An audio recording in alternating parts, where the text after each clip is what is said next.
Yeah! Welcome to another episode of ArtCo Drone Solutions. We've got a great show tonight. We're going to be talking about SpinUp. SpinUp is in less than a month. We're going to talk about who's going and who's not going, what to expect at SpinUp. Also, we've got a drone giveaway and some big news about the toffee giveaway. So before I bring up Chuck, it is time for Arts Comedy Time. You know, Lance is not a popular word these days, but in the Middle Ages they lance a lot. I asked my date to meet me at the gym today. She didn't show up. That's when I knew we weren't going to work out. The CEO of IKEA was elected Prime Minister of Sweden. He should have had his cabinet together by the end of the week. What's blonde and dead in the closet? The hide and seek championship from 1995. I'm not saying I live in a rough area, but just bought an advent calendar and half the windows are boarded up. Relationships are a lot like algebra. Have you ever looked at your ex and wondered why?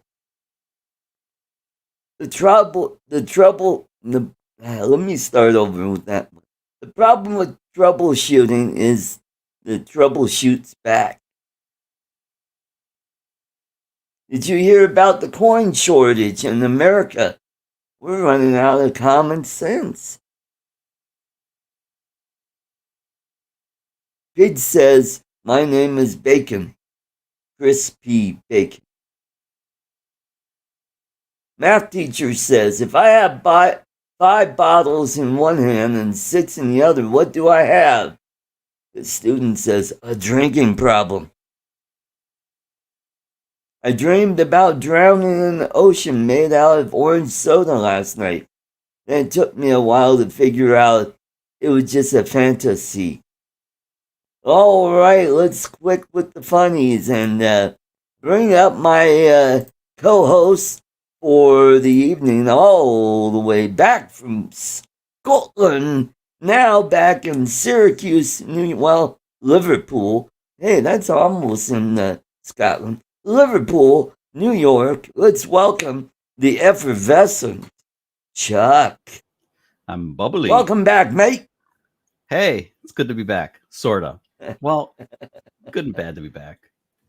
I miss Scotland. I had a good time there. I think Lori would agree. Yeah, it looked like a lot of fun. You guys haven't seen anything yet. Wait to see the videos. we shared very little on Facebook and stuff because I kind of you want to sell the sizzle, not the steak. We're just teasing. Yep. Yeah, it was a great trip. We had a lot of fun. How was the food over there? It was good. I tried a little bit of. I was pretty bold. We didn't do full on haggis, so I know that Keith from the K Spots. I told him what we did. I said we had these haggis bonbon things. He's like, "That's not proper haggis, Chuck."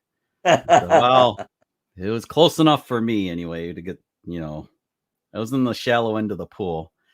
We did. I tried one of those steak pies. That was pretty awesome. Some of those foods look pretty yummy. Yeah, the fish and chips are amazing over there. There's something they do it right. We just we had some fun conversations with some of the servers and stuff because I was telling them how it's like, you guys, you got us killed on fish and chips, but I said pizza, you got to come to New York for proper pizza now. That's only fair. But I'll give you the fish and chips. You got us there. But yeah. All right. Well, I want to say hello to a few of the folks in the chat. We've got Angie, Lost Girl Hype. And then we got Troy, Big Water UAV Solutions. Alan, Drone Views Media, all the way from Ireland. Steve Mack, all the way from Oakville. Ontario, Canada. And then we've got Trevor Foos. We gotta say Foos, not Fuss. Foos. All the way from jolly old Australia. And then we got Mendon's Drone Ops and Cure Show. I'm going to say it my way, not the Akira Show like all the other guys said. And we got Matt Cundiff of Maddie's Drone World. And then we got Johnny Drone Flyer. Welcome, welcome. Good to see you. And James, my PI3 all the way from Lipa City, Philippines. Magadang umaga to you as well. And who else do we have here? Michael McReynolds, Uncle Bill's Toys. Uncle Bill, yep. Forevermore. And then Lori. Good to see you, Lori. Yeah, she's spying on me. Matt Bagwell. Yeah, if you can't bag them well, you can bag them well. Ooh, bag them. And Chris Wedgeworth. Yep. How can we forget Chris? Chris is always here. He's a good man. Yep. And we got Mike, Tex Art drone guy, all the way from Texas. All right, we got a good crowd tonight already. And Michael McReynolds, we can't forget him. I think we got him. So how was the water over there? Was the water pretty good? The water's, it tastes fantastic. Like we actually smuggled a bottle of sky water from the tap in Lori's water bottle in the plane. So it was in the suitcase. Oh, and their water is so good because it runs down. The waterfalls run down on all those minerals and everything, and it picks them up. The water is just Scottish water is out of this world. It is so good. Right. I think that's why their whiskey's so damn good too. And they said that we did a couple of whiskey tastings. I think we squeezed in 3, but one we did in Edinburgh, and that was a lot of fun because it was like more of the whole country, and they talked about the different regions, right, and how each region has different taste profiles because of the earth and everything. Right. There's peat, and then there's different grains that they use. Some use rye, some use wheat, some corn. Yep. And then the water's different. The water's a little different, just a little different because of that. And then the salt air on the island stuff. It was really fascinating. And then and Lori became a Scotch drinker. I never thought that would happen, but yeah, she likes it now. So that was cool. And we have one really, really special bottle of Scotch that we bought at the oldest distillery in Scotland, which is cool. Blair Atoll, I think it is. Right. We had a really good time there. Our bartender there was so much fun. It's really a good time. And then we ended up getting schnookered into, we did it ourselves. We bought this cask bottle. Well, it was casked whiskey, and they have you fill it right from the cask and measure it into the bottle, and you seal the bottle and you put their special label on it and everything. So we have our own labeled bottle of, I think Lori will correct me, I think it's like we're bottle 459, I think, of the cask. Oh, cool. That's pretty cool. It was super expensive, but when you're on vacation, cares. Yep. Mm-hmm. Cares. We went to Also, folks, don't be afraid to leave a super chat while you're here. So that's what helps, gets the goodies I could give away on the show. Do improvements with my like that. Yes. Lori doesn't know I have the box up here. Well, now she knows. The big box. Well, yeah, you can. She has that one downstairs, Art. That one was in the mail, so I'm sure she didn't say thank you. I'll say thank you for her. Thank you. That was cool. Well, the big announcement on the toffee is last night I had dinner at the Enstrom's house. And thank you, Steve Mack. Here's my tip jar if you want to leave a few bucks in my PayPal. That's another way you could leave me a few coins. Big thing, big change. While I was talking to Rick, and I said, well, I have people from all over the world that come here, and I told him that I only ship to the U.S., and he goes, don't worry about it. We'll take care of that. So, starting tonight, this is available worldwide. If you are from Lipa City or from Australia or Ireland or Europe, you are entitled to be, pick a number, and if you win, we'll ship that out to you. So that's the big news from last night. Also, the other big news is 3 weeks from tonight, on October 30th, I am going to give away a brand new Tiny Hawk 2 Freestyle. Not a car, then. No. But I got something here just for James. It just arrived today. I went and got me a bag of Filipino coffee. Ooh. Yep. Ooh. It's what is this called? It's called Baracco Gold. I thought you were gonna say Barack Obama Gold. Yeah. Oh yeah, that very presidential. Yeah. Former presidential. Yep. So I'm going to give this a try and see how that tastes. So that ought to be a lot of fun. And I also broke down and got a coffee bean grinder. Oh, they're pretty awesome. Yeah, I got what is it? Hamilton Beach. Yeah. Yeah, we have a little one, a little grinder. Yeah. It's really nice when you do it that way. It's nice and fresh. Oh, James says it comes from Batangas. Oh, the Batangas. Cool. Yep. I've been to Batangas City when I took the ferry over to Puerto Galero with my then fiance, Yolanda. Okay. Is that Chris from Sunrise Water Media? Yeah, there's Chris. And then I saw another guy. It was before. Oh, Glenn Thunderbird. He snuck in too. I wasn't paying attention. I missed him. Yeah, Glenn. No, we're not doing numbers yet. You got 45 minutes. Yeah, simmer down. So slow down. Cool simmer your jets. Down. Chris, if you're in, why isn't Kai in here harassing you? Yeah.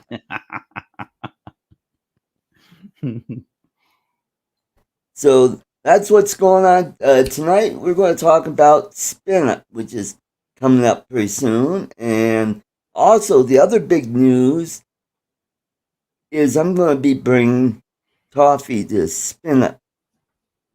Oh, are you now? Yep. Care of Enstrom's Candies. They're going to give me some toffee to. I don't know how we're going to do it. If it's going to be like the individual bites where we put it in a bowl and people get sample, or ooh, nice. am I going to bring some boxes where we're going to raffle them off during the thing? Either little boxes like this or 1 pound box. I mean, what was that one? Yeah. A 1 pound box? This was 12 ounces. This is the one you sent me to cheer me up when I was rolled on my roof. Yeah. Thank you for that. It did cheer me up. But anyway, old man handing out candy gift show says. Michael Blade. Hey, Michael, did you get your toffee yet? And he was the last winner. He was that last week? That's right, Chris. Not creepy at all. No, not at all. No, that's not creepy. Yeah, I'm out of vacation time. I used it all up this year. Oh, boy. I've got 3 days left. I'm going to use, well, actually, it's 3.5 days. I'm going to use a half day for the trip to Austin. So I'm going to work a half a day on Friday and then go to the airport, fly to Austin, and then come back, I think, Sunday afternoon. So that should be a lot of fun. We got a lot of speakers that are going to be there. I've been to the one in 19. That was the first one I went to, and that's where I won the RoboMaster, which was really cool. Robert Glazer, good to see you. Yeah, I saw you snuck in too. Texas Arch drone guy is in. Yep. That RoboMaster thing was pretty cool. I never bought that, but yeah, kind of fun. Yeah. Seems like it'd be more fun if you had more people with it, because you could do you could race them and things if you had remember the video where you had 4 of them? You'll go side to side, forwards and backwards, and it's got a nice camera on it. I'm thinking about taking the gun off. It shoots these little pellets. Yeah. I'm going to take that off, and I'm going to mount, put a GoPro mount on it. All right. Yeah. And camera. Yeah. You could put an Insta360 1x2 on that thing and have you know what? I just got one of those. Did you get in 1x2? I got the Insta. Yeah, the 2, the little tiny one that's about no, that is one lens on it, right? That's a 180 camera. No, yep. the 1x2 has the it's full 360 all the way. Oh, okay. All right. Yeah, that's still cool though, Art. That's a nice little camera. I know John Coopy and a bunch of guys use them on their FPVs.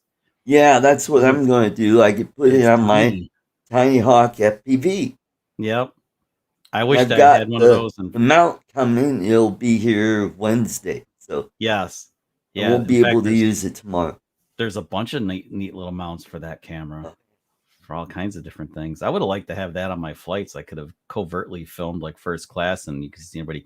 You could have seen all the guys kissing my ass collectively as they brought me champagne and wine and.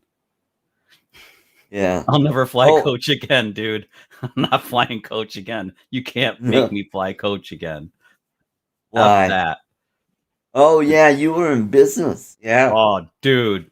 I am not flying coach again. I only said that 17 times. Not. I am. Yes, that's right, Chris. That's what I've got. It's the Insta360 Go 2. That's a great little camera. I almost bought one of those, but I did the 1x2 because I wanted that 360 for the bobsled gig. Yep. Well, Art composes himself. Oh, he's back. All of a sudden, my allergies decided to, have fun this. Yeah, that time of the year. Yep. And we've got cold front coming through, and then we're going to get our first freeze, I think, on Thursday or Friday. Yep. Flying coach means you can smell the horses. F that, man.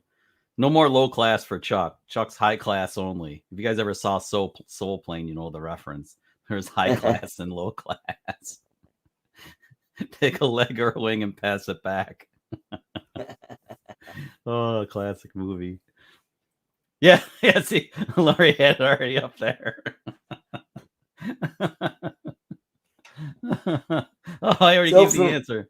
What I'm hearing about SpinUp, we're going to have a bigger group than last time, which is going to be really cool.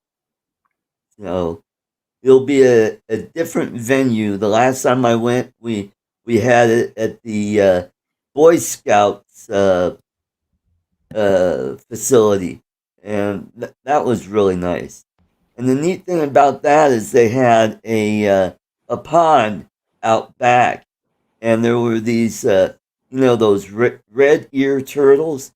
It had a lot of turtles, and you could see the fish in there. There was bluegill and bass, and I flew my drone over that and got some video of that. That was pretty cool. That was the first time I got to meet Ken Heron in person. I want to meet Ken Heron in person one of these days. Yep. Well, maybe next year you go to Minefield. That's a lot closer than Austin. Where's Minefield? It's in Brownsville, Tennessee. Oh, Tennessee. That's like probably about a 12-hour drive, I'm guessing. Yep. That's about right. Mm-hmm. From the middle of New York State to there is, probably about 12 hours. I think it was, because that's not very far from Bowling Green, Kentucky, which is kind of near and dear to my heart as a Corvette guy. Yep. Is that where you went to school? No. Bowling Green University? Nope. I went here. Oh, okay. Binghamton, okay. Just happened to be wearing the shirt today. Same school where Captain Binghamton. Binghamton, yeah. Old lead bottom. I learned how little I know about history when I got over to Scotland, man. Shame on me. Yep, there's there my you go. It is teaspoon. Yep. Yeah. I lost my Covaxion water bottle in Heathrow. Oh? Yeah. We had to change terminals, so we had to go through security again. Yeah. And I had filled the bottle up with water, but neglected to dump it out before I went through security. So they go through and they pull it out. They're like, "What's this?" It's a water bottle. I was like, "Oh shit, there's water in it." And they're like, "Yeah, we don't know that." I was like, "Well, I'll drink it." They're like, "Nope, can't let you do that." I was like, "Well, if I drink it and don't die, it's okay, right?" And they're like, "Yeah, well, we can't let you do that. So we're going to have to throw it out." I was like, "Really? Really now?" I said, "How about throw it back out the other side of security and I'll go get it and I'll come through again." "Nope, we can't let you do that." I was like, freaking only in Britain, man. All right. What? You see this? I see that. It's really nice of you to put it up there. It's cool, man. Yeah, I put it up a couple weeks ago when you left. That's very thoughtful. It's awesome. There's one up here stuck on here, but it's yeah. I don't have an ArtCo sticker. You gave me an ArtCo sticker. Do I feel I've violated? got one on the teaspoon, I believe. Yeah, I'm gonna have to order up some stuff. But there yeah, you go. I ordered another water bottle. The one I have now has like Paddington Bear on it because I bought it in the airport. I was gonna trade with Lori and let her have the Paddington Bear one because it's actually quite cool. It has the wheel and the London Bridge and stuff. Oh, okay. It's kind of cool. You didn't get the Peppa Pig one? No, they had a Harry Potter store in the airport too. That was pretty badass. They had the electric train, and I looked at Lori. I told Lori that it's taking all my might not to get this and like carry it on the plane and bring it all the way back home because this thing is badass cool. I knew a girl with the Harry Potter. I see. You should use that joke at the start. You saved it. So it seemed like that's sorry. That England or Europe is another one of those places on my bucket list. Like the British Isles and Ireland, and then we want to we want to go back to Scotland, but I think Lori and I really want to spend more time on Skye, and then and get up to the islands, like the Isle of Skye, and then even further on up, and spend like a week just there because that was just amazing, and we missed out the first night we got to Skye. They had the Northern Lights, and we didn't know. Ooh, cool. Yeah, we missed it. And I remember seeing those in Michigan when I was still doing comedy. Mm-hmm. I was up in Alpena, Michigan, which is on Lake Huron, up towards the upper part of the lower peninsula. And I was leaving the club to go back to the hotel, and I looked up and I see this green shimmering Oh, that was so cool. That is cool.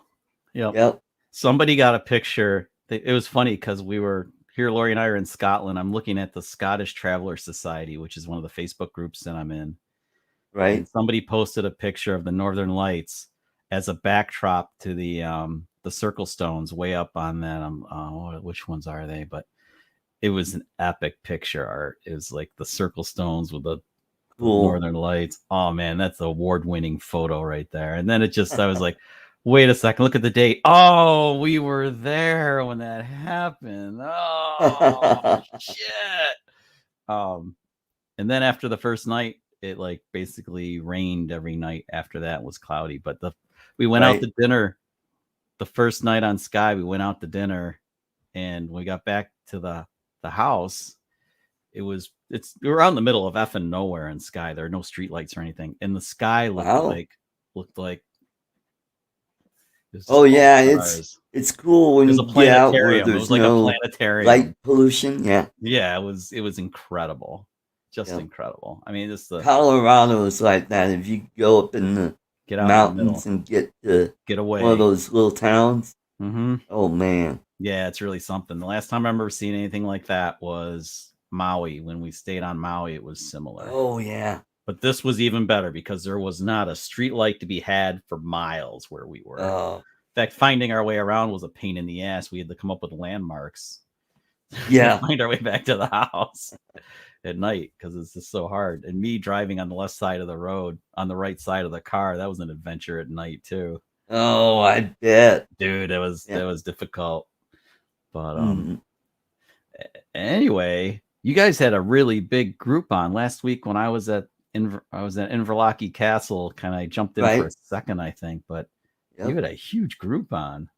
Yeah, we had Matt and Adrian came on one week, and Adrian, Steve Carpenter, and Lloyd was here last week.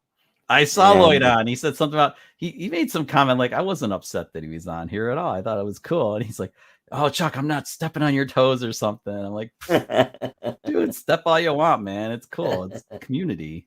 It's good." That was funny. Hello, Gene Fox, all the way from Vermont. Vermont. That's my neighbor. That's where my truck came from. Oh, cool. Yeah, Gene. The dealership I bought my truck from, those idiots think that I need new plates. They don't realize that unlike Vermont, where the plates go with the vehicle, that doesn't work that way here in New York. We can keep our plates and we can migrate them from vehicle to vehicle to vehicle to vehicle. Okay. Yeah. All right. Yeah. The states are all a little different, I guess, in different ways. Yep. Those were those great big license plates over in Europe, man. They're like this long. Yeah. Anyway, I like our little US So, you were out there and it was pitch black. Did you get to see the Milky Way? No. No? I didn't look that hard for it, though.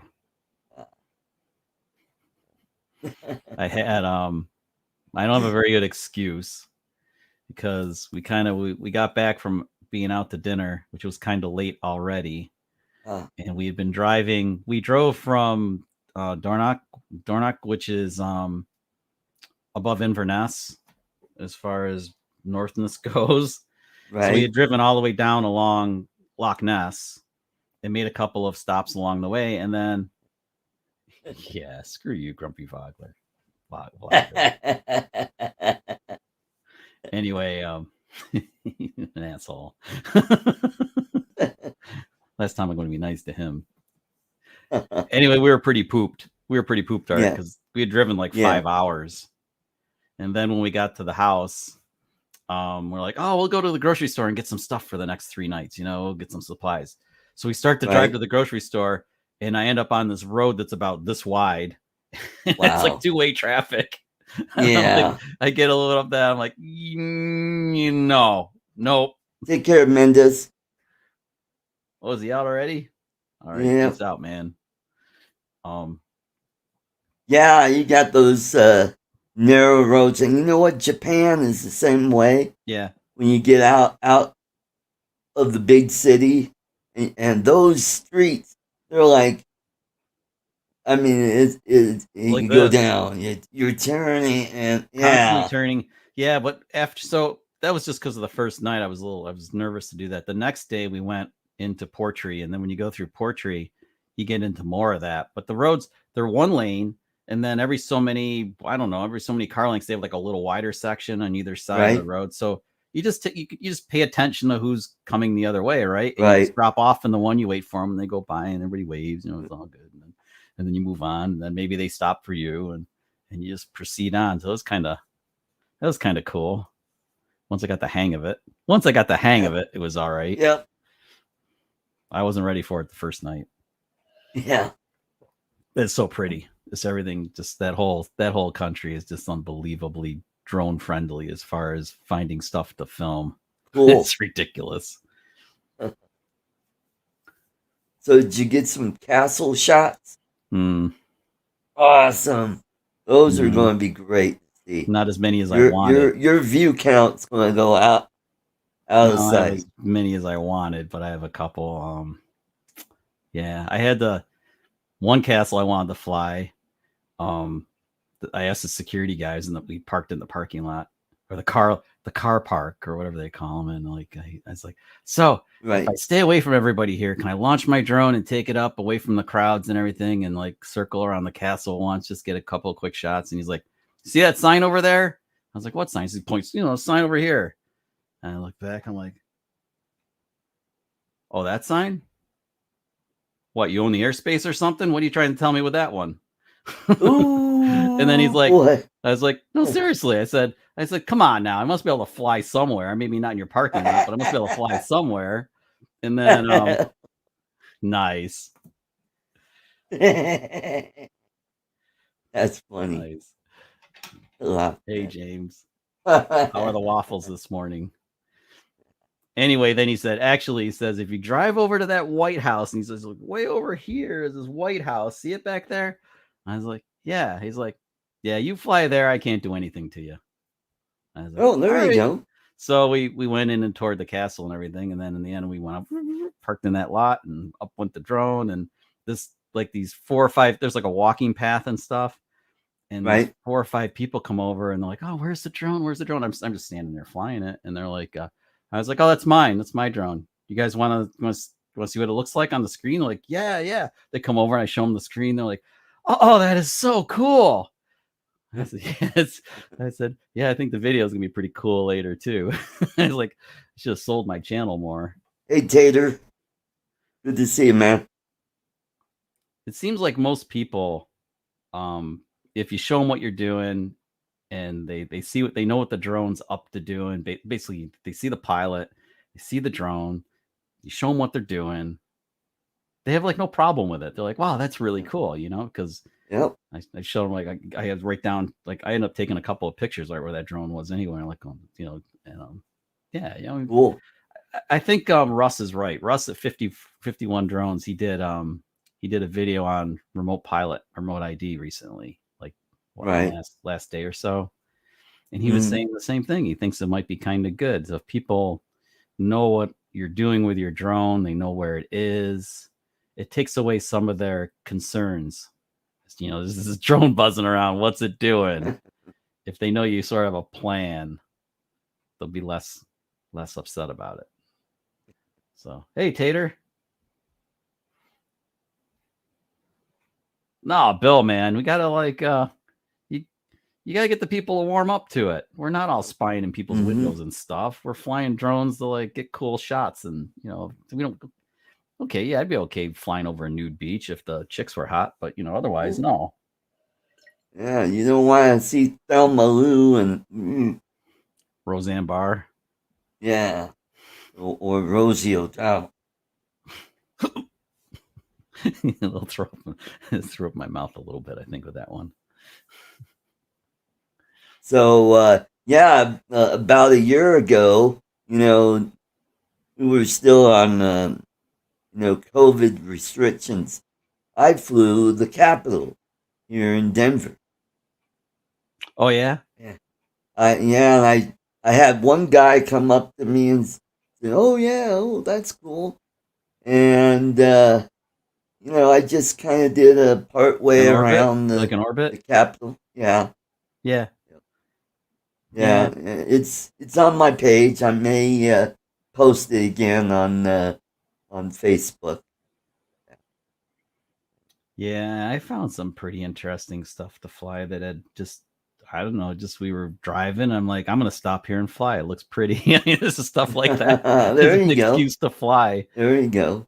So there's a little bit of that. It was, weather-wise, though, it was a really rough week. I mean, there were, like, yeah, I saw a couple of your videos where we could barely hear you with the wind. Well, there's a story behind that too. That was the old man of store, and when I had plans for that old dude.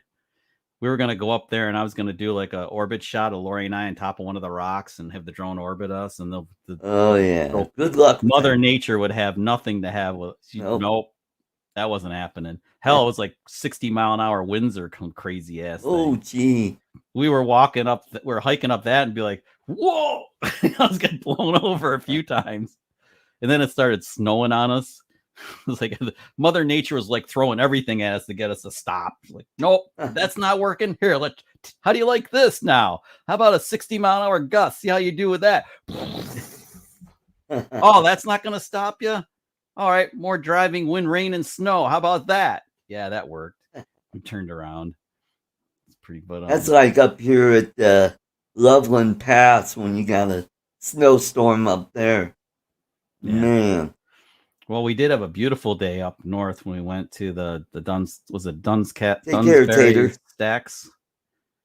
Oh no, cell phones died. That sucks. We went to the Stacks up north, and of course I had a flight plan for that too, and I couldn't execute because it was the same thing. The winds were like 40 miles an hour, which weren't going to blow you over, but certainly going to finish off the drone. I mean, it probably would have gone to Ireland or something. Well, you're at that part of the country where you got the northerly where the winds are coming out of the north, and they're coming from Iceland and coming down. Iceland's not that far above us either at that point. Yep. Yeah, it's very turbulent. Yep. Well, and then you got the North Sea just to the east there. And that could get really rough out there. Yeah. Just imagine being the guys out on one of those oil platforms. Oh, yeah. Do you remember at Walt Disney World, they had the Universe of Energy? Do you remember that? You ever gone to that? I'm sure people in the chat have. And they showed an oil rig on like the North Sea, and it was just like insane. It's like a whole nother. Lon Denard, good to see you. Lon. Yeah. Yeah. So, the weather, but the weather sucked for flying the drone, but man, the views were just unreal. I mean, that stuff's just the coast, unreal. Pancakes. If he doesn't do waffles, he does pancakes. Or is he trying to trick me? Alrighty. Okay, there it is. Oh. You gonna pop it up? All right, I'll share this picture. Is it pancakes?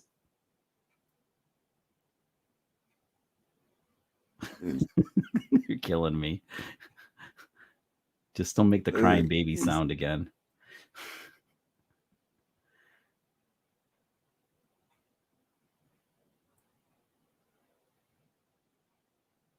Oh, nice, Vidar. That's cool. There you go. Are those chocolate pancakes? Wow. Vidar Lervag, all the way from Norway. Good to see you, my friend.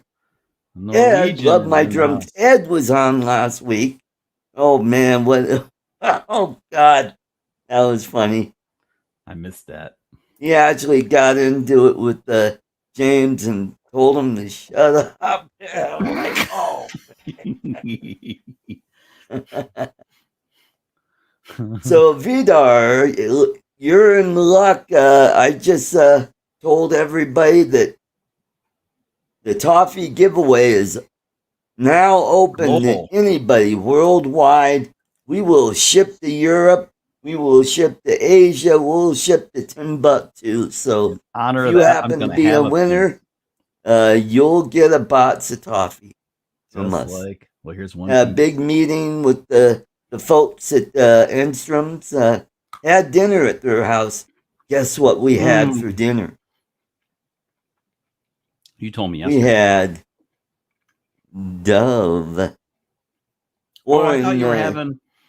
I'm sorry. I thought you were having like. I thought brisket. we were going to have brisket too, Yeah, but he said change of plans and. Yeah, Dove, huh? So I had about half a dozen Dove. Those things are small. I saw a seagull at Edinburgh Castle that looked like the size of a chicken, man. That would have been good eating. Here's the inside of the toffee. Whoa, guys. Hold your horses. You got another 20 minutes. 19 minutes. Before we have the... God, it's like little kids. I know. They just can't wait. That's because I said the T word. Yeah. Mm. So we had, or in Ken Heron's case, we had pigeon. I mean, that's all that they are. A dove is just a pigeon with status. Sorry. Yeah. So we had that with tater tots and fried green tomatoes. Oh, nice. Right now, those are pretty good. No, that was the first time I ever had fried green tomatoes. They were all right. Okay, I'm not a big fan. Not a big fan? They're breaded and then they're fried. Mm-hmm. Yep. Not a big fan, huh? No. I like sticky toffee pudding, but I think it was just gingerbread. Had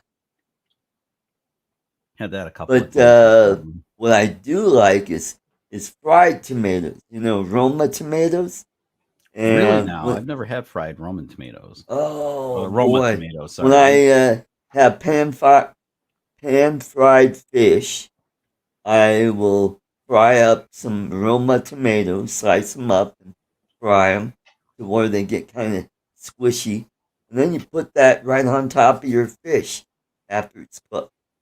And boy, that really makes the fish taste really good.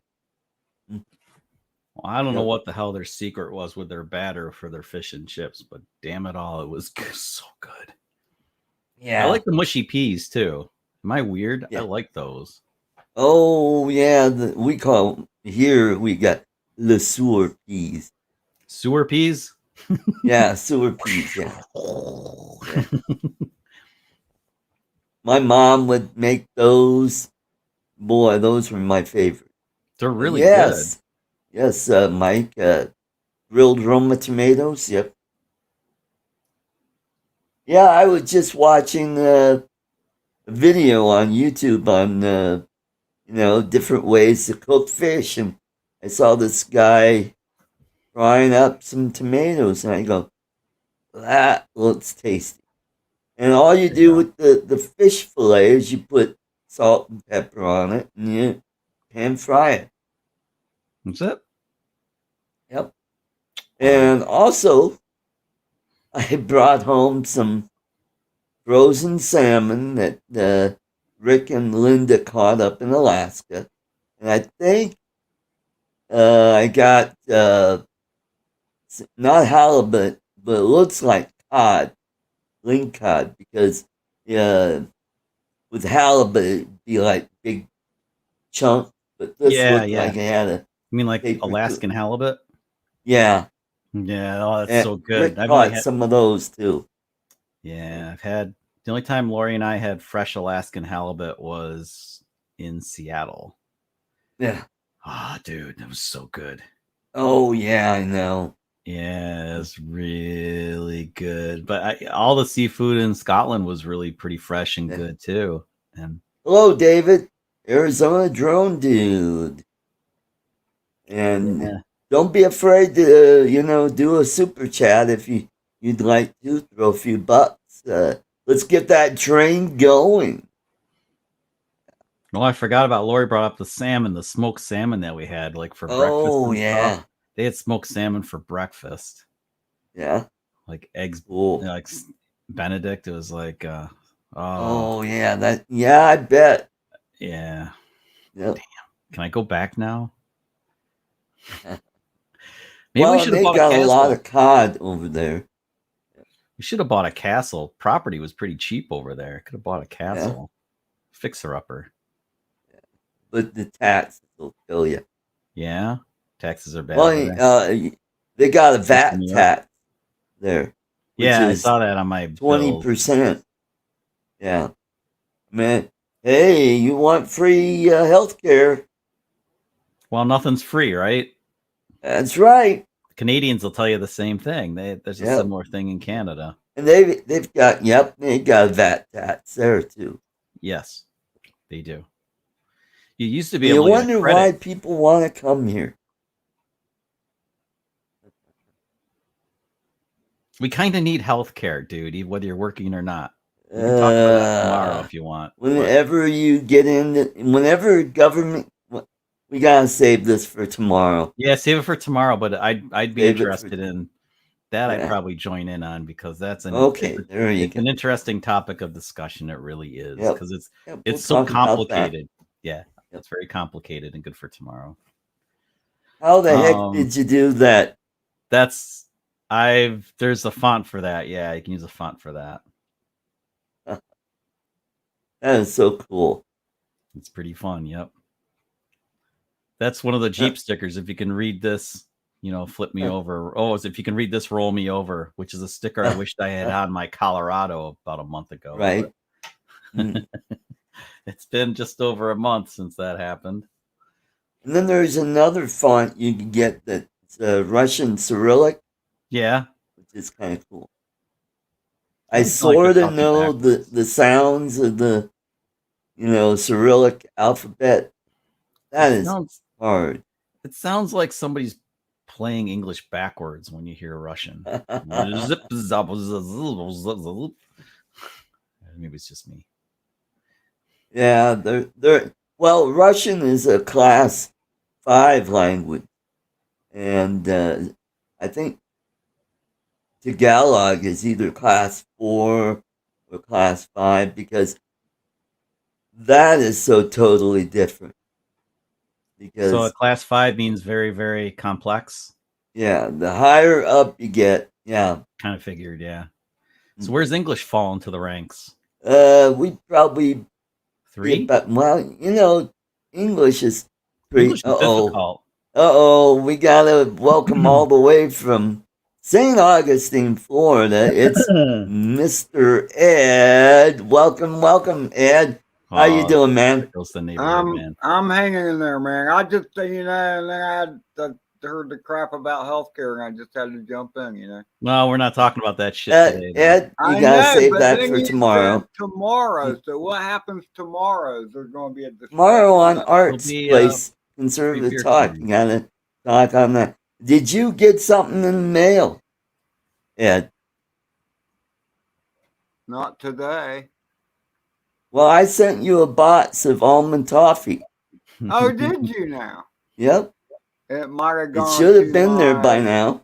It might have gone to my former place of employment. Oh, we interrupt this conversation to say that Drone Rob has. Drone Rob, thank you very much. Let's see if I can hit the right button. Don't hit the crying baby.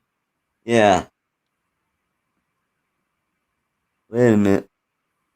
But I appreciate the toffee. I'm sure we will cross paths here. Yeah, it'll show up. Thank you. There we go. Now it finally And the last toffee I got from you, Art, because you sent me some toffee before, and it did not last a night. Okay. Yeah. You see what Lori wrote? She saw that the tarantulas were coming to Colorado. Yeah, they do migrate through Colorado. Yep. I've seen them too, back when I was a little kid. Yep. I don't know. Does it mean something's wrong with me that giant spiders don't scare me? Giant spiders would hear you? You know. I remember spending, my grandparents had a house in Central Florida, Melbourne, actually, O'Galley. You know, we were there last spring, Art. And in the corner of the living room, which is where all the grandkids slept on the various couches, it was a huge ass living room. But in the corner was a recessed can light that shone down on like the Indian princess. And when I say Indian, I mean like Buddha style, you know, not American Indian. Anyway, that was in the corner, and there was this big ass spider that always hung out there. Oh, thank you, Troy. Thank you very much. Let's see if we could. Oh, I need to have. That's going to be a delayed reaction there. A delayed reaction. But anyway, my grandmother always said, "Oh man, that's a good spider. It keeps the bugs down." And yep, that's right. They do. Right. And I don't know if it was a huntsman spider but there's a big one that runs around here at times, and it's like, okay, you're cool.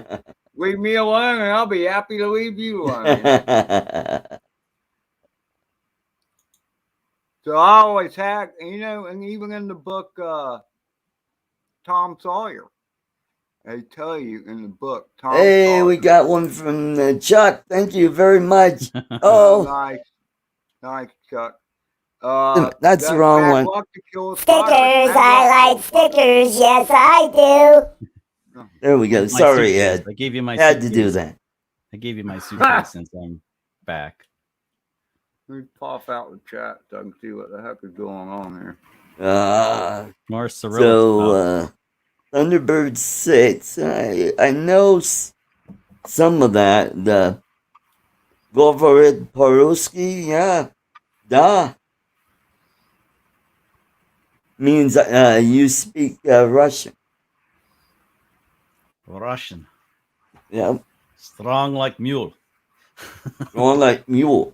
I like my woman. Strong like mule. There's a gal on TikTok that does videos how to curse in Russian. Oh, really? Yeah. Lori and I, one of the castles we went to, we had to wait for our turn to go in, and the guy minding the gate taught us some Gaelic. It was kind of one of the things was basically, you know, some profanity. It was pretty fun. You know, I really love the movies where the bad guys will try and disguise what they're communicating, they'll speak in another language, you know, and then whoever the hero is manages to say something smart ass back in the same language. I think that's pretty cool. It's pretty epic when that happens, yeah. Things like that. And see, I lived in South Florida for like, I don't know, 12 years, where Marcel. at least 60% of the people I worked with, if not more, spoke Spanish. That was their natural language. I mean, most of them could speak English too, but when amongst themselves, they spoke Spanish. Right. And during my whole time down there, I learned virtually no Spanish. No Espanol. No habla español. No habla español. Oh, Señor Ed. No. I work. No comprende. No comprende. I know. Yeah, no. So fast, man. You weren't catching on to any of the language. You just got to grab the snippets. On purpose. It was a conspiracy, damn it. Oh. You just got to pick out the little nuggets so you can figure out kind of what they're saying. Give out every sixth word. Yeah, I know. Right, it's a lot of little work, bits dude. of it. I'm telling you, Chuck. The cabeza. Oh, yeah, head. What else? Cerveza, yep. Oh, or cabeza, gordo cabeza. Cabeza yep. is head. I had a very dear friend down there. She was Puerto Rican. And I think she actually spoke English better than she did Spanish, to be honest with you. But there's so many dialects, man, between Puerto Rico, Cuba, Oh, that's true, yeah. Spanish is different than Mexican and even South American Spanish is different. Yeah, there was an Argentinian that worked down there, and I mean, all over. I mean, from all four Quiero más tacos. Spanish world, if you will. I want more tacos. Sí. More tacos. Sí. Muchas tacos. And la cerveza. Hey, Steve Mac, I think you said hi earlier, and I didn't say hi back. So I apologize. The Russians are coming. Where's my other friend Steve hiding from SC Aerials? Where's he hiding? Yeah, I sent him a link. He may come on a little later. Yeah. Hey, Angie at Lost Girl Heights. Okay. So supposedly, I don't know because I've never tried to learn either language, but Steve Martin did a comedy show about Spanish versus French and trying to, learn the two. They are similar. Right? Yeah, I know, but French, I don't know. No, they're similar romantic languages. They do have a lot of... Yeah, they're all Latin-based. Yeah, it's all... There's a lot of crossover there. Yeah. But French Italian, French, Spanish. Yeah. Even English is... Yeah, so if you actually, you learn Spanish, you can learn French. You can learn Italian. That's right. I took French in high school, and that's why Spanish kind of came naturally for me. Really? And Robbie, I really should have taken French because we have our Canadian neighbors. That would have made Montreal. That would have made sense.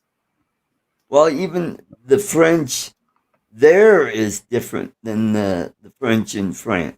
That whole dialect, the whole dialect thing again. Yeah. Mm-hmm. It's wild, isn't it? It's funny. Well, even in New Orleans, because they're Acadian French, and their dialect is different. They the ones in Louisiana got some Indian thrown in there too, usually.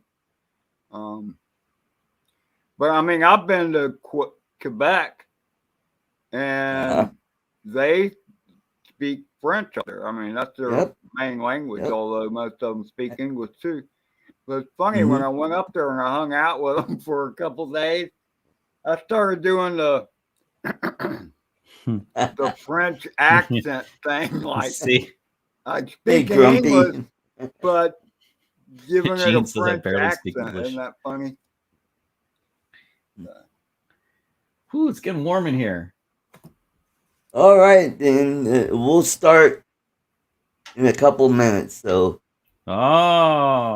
what's starting? Creole Cajun French. Yep. Yeah, it's almost. They call it Creole long. Yep. So, I don't. Creole. Yep. I've just seen movies of people that were supposedly Creoles that were talking, and it just sounded like a heavy accent to me.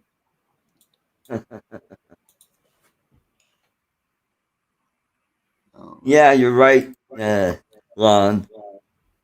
Creole, Cajun French, No, French is more nasally than the top of their nose. Yeah. Je suis parle pour français. Yeah. Un, deux, cinq. Well, that's what Steve Martin was saying. It was like when you would go to say a word in French, it was like you were being strangulated or something, The French. They still don't like us Americans much, do they?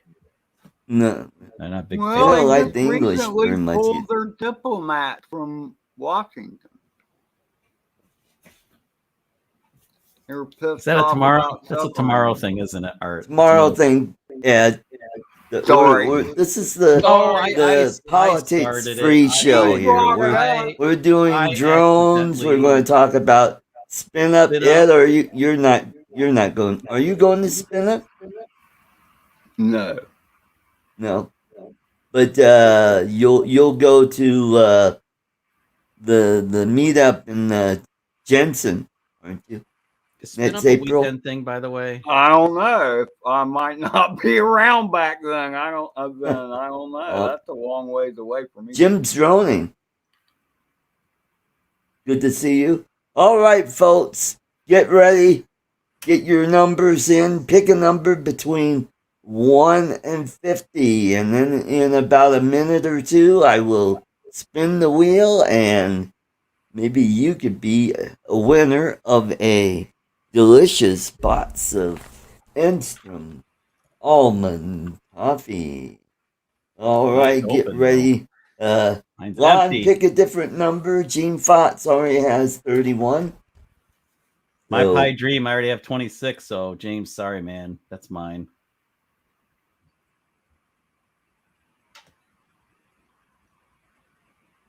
Damn it, JFK, you pulled mine too, because got double 19s going too, people. Yeah, we got double 21s.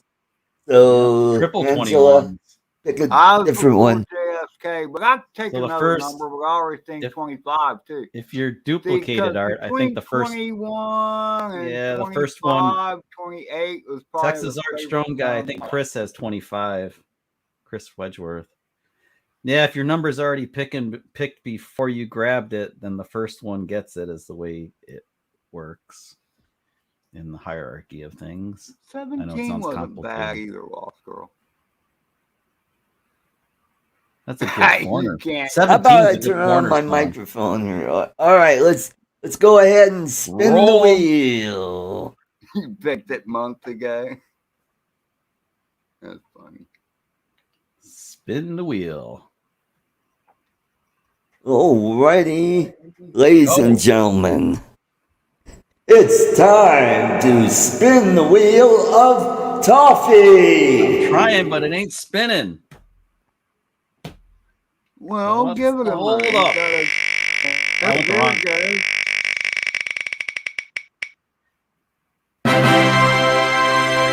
And the winner is 17. Who's got? I'm going back up to the top. I think. Where's the first one? I saw Lost Girl has, but I was wondering. I must want to make sure that. Yep. Yeah. Well, I think Angela, you're the winner. Yeah, Lori was super close with 16 though. Holy crap! Look at that. All right, Angie, just send me your address, and I will ship that out for you. There you go. All right, congratulations, Angela. Cool.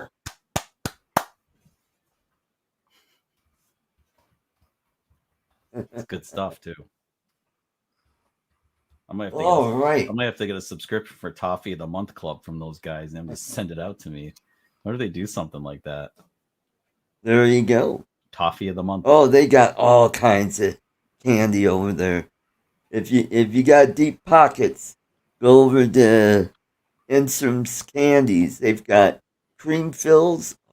God, those are my favorite. And they've got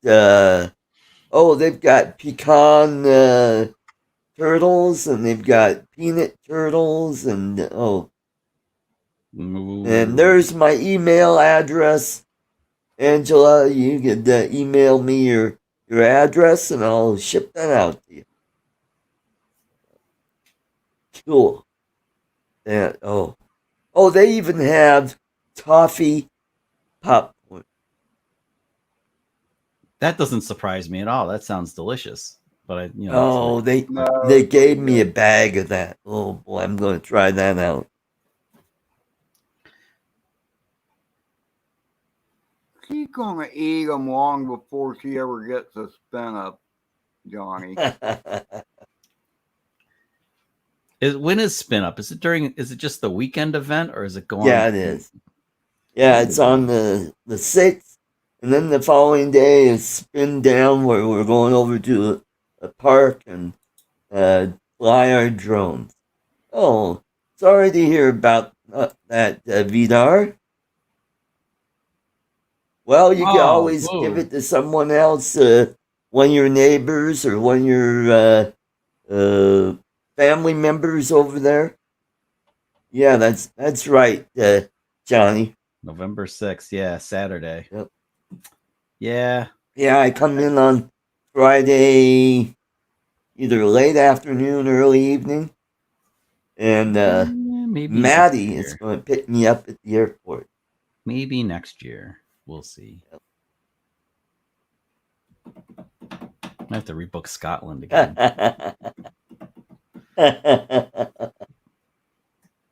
The anti-grumpy filter. Yeah. So don't forget, in 3 weeks, I'm going to give away a Tiny Hawk 2 freestyle drone. Is that going to have a controller and everything, Art, or just a drone? No, it's just a drone. Some accessories not included. Some accessories required. So batteries not included. You know what? The batteries are included. Oh, really? It comes with a battery? Yep. But like not a radio? Batteries and extra blades and a little tool to put the blades on. Yeah. You still need a radio, right? A radio and a yeah, that's right. Transmitter receiver. And the Freestyle 2 is a very fun little bird, I will say. Yeah. Yep. Well, I still have this crazy thing that I don't fly enough. Oh, there you go. Yeah. What the heck is that? This is the FPV That's drone. the DJI freestyle drone. Oh, you've never seen those? Yeah. Yeah. I've seen your buddy Carlos hates those. Yeah. Operation. I wanted to bring this to Scotland, but I couldn't fit it in my bag. I had to. I brought the Mini 2, which there you go. That came in handy a bunch of times. The Mini 2 was, I bet. Like in little towns and stuff. I wanted to pop it up really quick and get some shots. I could get away with it a couple times. And then the Mavic 2 Pro was my go-to for the bigger stuff when I could. Right. But yeah, the FPV drone, I would have loved to bring it, but that takes up a lot of space. The drone, the goggles, and Jesus. Anyway, but it would have been fun. Imagine doing some flying around those mountains with the FPV, like Sean Oz does. Yep. Mm-hmm. Yeah, pretty cool. Yeah, maybe next. Oh, here we go. Chris is like, yeah, swing set. I know. Yeah. Yeah. Lori's gonna do the swing set. It's her. Oh, and by the way, there's still tickets available if you want to go SpinUp. Get them soon because hotel rooms are pretty pricey right now. I would think so. So I'm going to the one in Florida. It looks like I got a place to stay, and it won't cost me anything because I'm staying at the Enstrom condo in Jupiter, Florida. Hey, Gary, good to see you. Gene saying about Ariel? Why am I another Canuck? I don't understand what Gene's saying about 1-2 Vermont. Me no understand. What's he saying? I don't get it. What's that mean? I'm puzzled. Maybe I'm just stupid. Don't get it. So fancy. Yep. So I'll be doing a lot of fishing down there. That'll be fun. And where the condo is at Jupiter Inlet. So, are you gonna cross paths with Darcy? Darcizzle? Oh, that would be nice. You should try to hook up. Yep. Jupiter Inlet is pretty cool. I've been there, Art. I like it. The meetup will be at Jensen Beach, which is, I guess, 60 miles from there. Where Jupiter is further south, down by Fort Lauderdale. So hold on. He says.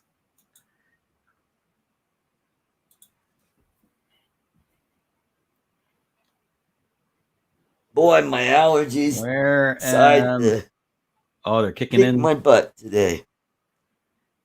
35 minutes west Toronto. Is that what Jim's saying? That's where he is? Oh, okay.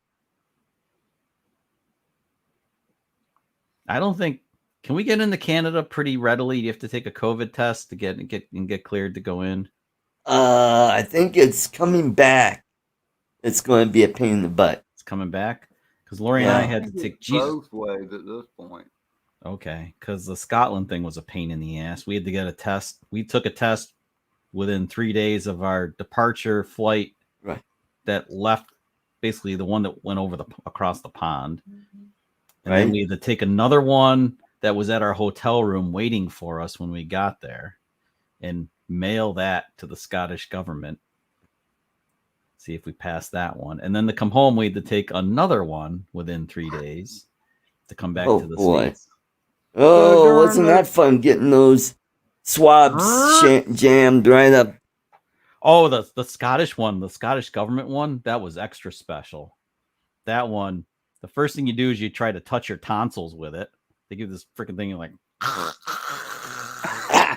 and then you're not. It's like playing the game Operation. You're not supposed to touch your tongue or anything. You're like somehow miss everything and ram it down the back of your throat and not throw up on it. And then you stick it up both nostrils and your nose. One like, search for brains. Oh, thank you, Vidar. 200. Oh, that's nice. What are those? Norwegian kroner, which is probably $5. It's still a nice gesture. I'll find out. Currency exchange. I have to switch mine over. Look, I still have all this funny looking stuff here. All my pounds. Right? Yeah. Spending pounds. Okay. Mostly British pounds though. These are kind of cool looking. I like the British pounds. Oh, I was way off. It's $23.41. Yeah. Almost $25. Thank you very much. Very nice. Peter. That was nice. Yeah. Yeah. Let's keep that train going. Let's see if I get the. How did Ken's train go the other night? I didn't pay attention. I kind of got a. Oh, good. No crying baby. Yay. Yeah. You did that last week when I was watching. I started laughing. Yeah, I know. And that baby kept crying. It goes and goes. It was like the one. Man. We had one. This to show you how bad my flying luck is. We had one in first class. On the way to London, like right behind us. It's like, oh my. The noise canceling headphones were. Oh, that's when you need nappy time. That's when you need Have you seen that? That's one of those Saturday Night Live commercials. Yeah, what we needed is a roll of duct tape. It's a rag with chloroform. Either that or just a hold it over their mouths a few seconds. Maybe just a parachute would have been useful. Here, nice knowing you. Get out of there. I got one of these dudes right here, like a loony. Oh. What the loony? Oh, Octagon. Yeah, isn't that cool? That's cool. I had to keep one of these. You know what? I still have some coins that I brought back from Aruba. Yeah. I got this in a Scottish bar last night in Edinburgh, which is pretty cool. That was pretty cool. Oh, if you don't know, Aruba is a Dutch island. So everybody pays for their own dinner. That's better than your beginning jokes too, Art. That was nice and natural, man. I like that one. And by the way, that was an original joke that I've been telling for 20 plus years. Man, that joke is 30 years old. I started telling that. Oh, it's older than that. I started telling that when I was in Aruba. Aruba. I'm trying to think who it was, but I used to know somebody that was born in Aruba. I can't think of who it was. Yeah. Yeah?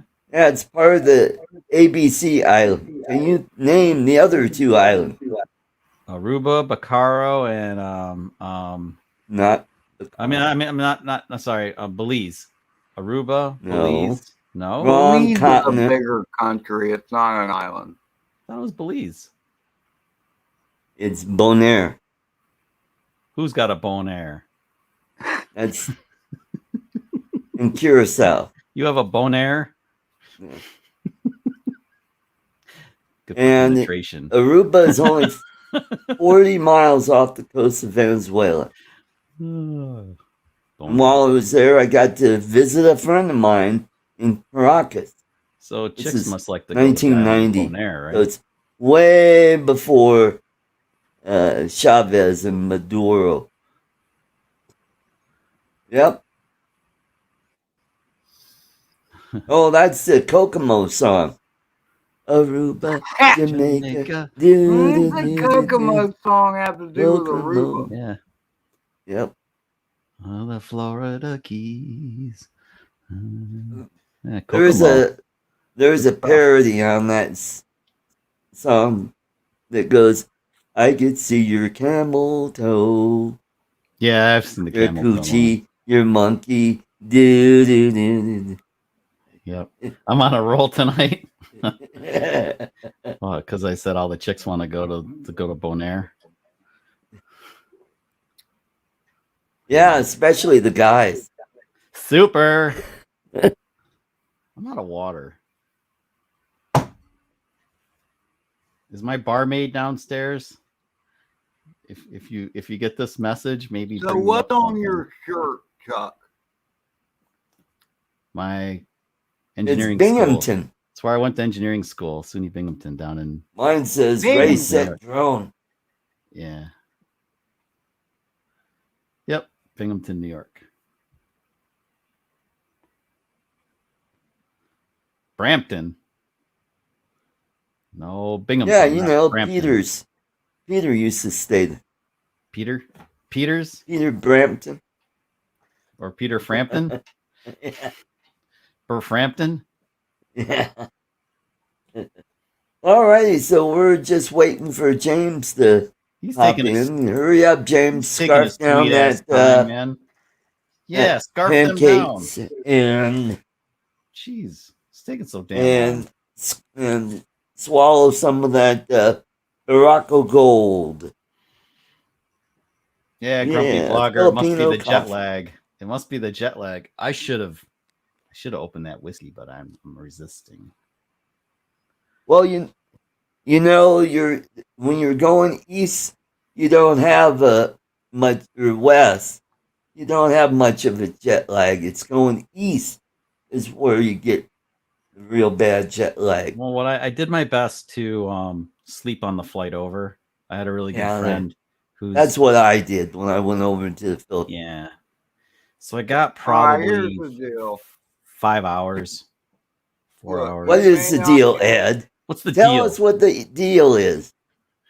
I'm going to tell you right now if you let me speak. Jet lag, I can see where it would be different going east versus west. However, the piper cannot go unpaid. So you're going to pay for it all at some point. I'm just saying. Yep. Well, you pay it back with interest typically. Yes, exactly. That's what I've always said about daytime time too. Oh, we get an extra hour of sleep. No, you don't. Because when spring rolls around, up it the other way and you're really screwed. Yep. It's the way it goes, man. But yeah, it's true. Well, and with extra, Chuck, I've always said it. Said it for years. Okay. And we all know these suck. That is, if you have a typical work week and you're off for 2 days and on for 5, and Monday is the first day of the work week, they all suck. Okay. So if you call out on a Monday, now your first day back at work is a Tuesday. Right. But I've always called those muse days. M instead of a T, because you pay for with interest. Yeah, Tuesdays. It's Tuesday because it's like the pain of 2 Mondays. That's why it's called Tuesday. Exactly. Yep. Interest must be paid. It does feel that way. But then the cool thing about having a Monday off is that then you only have 4 days of the work week to go typically, and then just gone. I tried not to think that way when we're on vacation. Sunday. Yeah, that's a special treat. I'll stay up late on Sunday. Watch all the stuff on YouTube. Yep, that's right. I missed Fly Zone last night. It looked pretty fun, and I missed it. I fell asleep at 9 o'clock last night. I was done, just zonked. But then again, I hadn't been. Let's see. I actually got up at the equivalent of 4 a.m. Eastern Daylight on Thursday morning because I slept until 9 a.m. in Scotland, so that's 4 a.m. here. And then I didn't sleep again until we got back last night. So that was a pretty good run with no sleep. Oh, so you just barely got back then? Yeah, we got back last night about 7-ish Eastern Daylight. Or Eastern Standard. No, Eastern Daylight Time. EDT. Oh, well, thank you, Troy. He's watching on the big screen. It's fun watching this stuff on the big screen. But I have to use my phone to comment. I think at least that's how my TV works. So I'll have my phone going. Yeah, if you want to chat. Yeah, I'll use my phone for comments. Right. I love watching on the big TV, like watching shows like Canadian Drone Hub and stuff. But chatting sucks. And then with your phone, you can't just type a couple of letters in and have it grab the rest of the person you want to tag. You have to type the whole thing. I gotta have a keyboard, man. I can't do the tube on the phone at all. Well, they don't make it easy. That's what I'm saying. The phone app kind of stinks. Yeah, because you can't do the @ sign and put a couple letters and up they come. Yep. Yeah. I don't know why that is. That seems kind of stupid. Should work. Yeah, it does seem stupid. There's a lot of disappointment with phones. That's one of them. That's the same thing with my tablet I got here too. You can't Let me check the date. Highlight people, with the @ sound. Now here's some good news for us YouTuber people.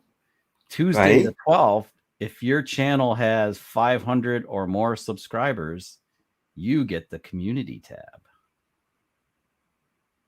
They're dropping it from 1,000 down to 500 as of October 12th, which is Tuesday. Oh, nice. And personally, I'm really excited about that because I'm at 5'11", which is way too small for my channel, but damn it all, it'll get bigger because, well, it just will. But anyway, so the community channel is a real good opportunity to market yourself. Right.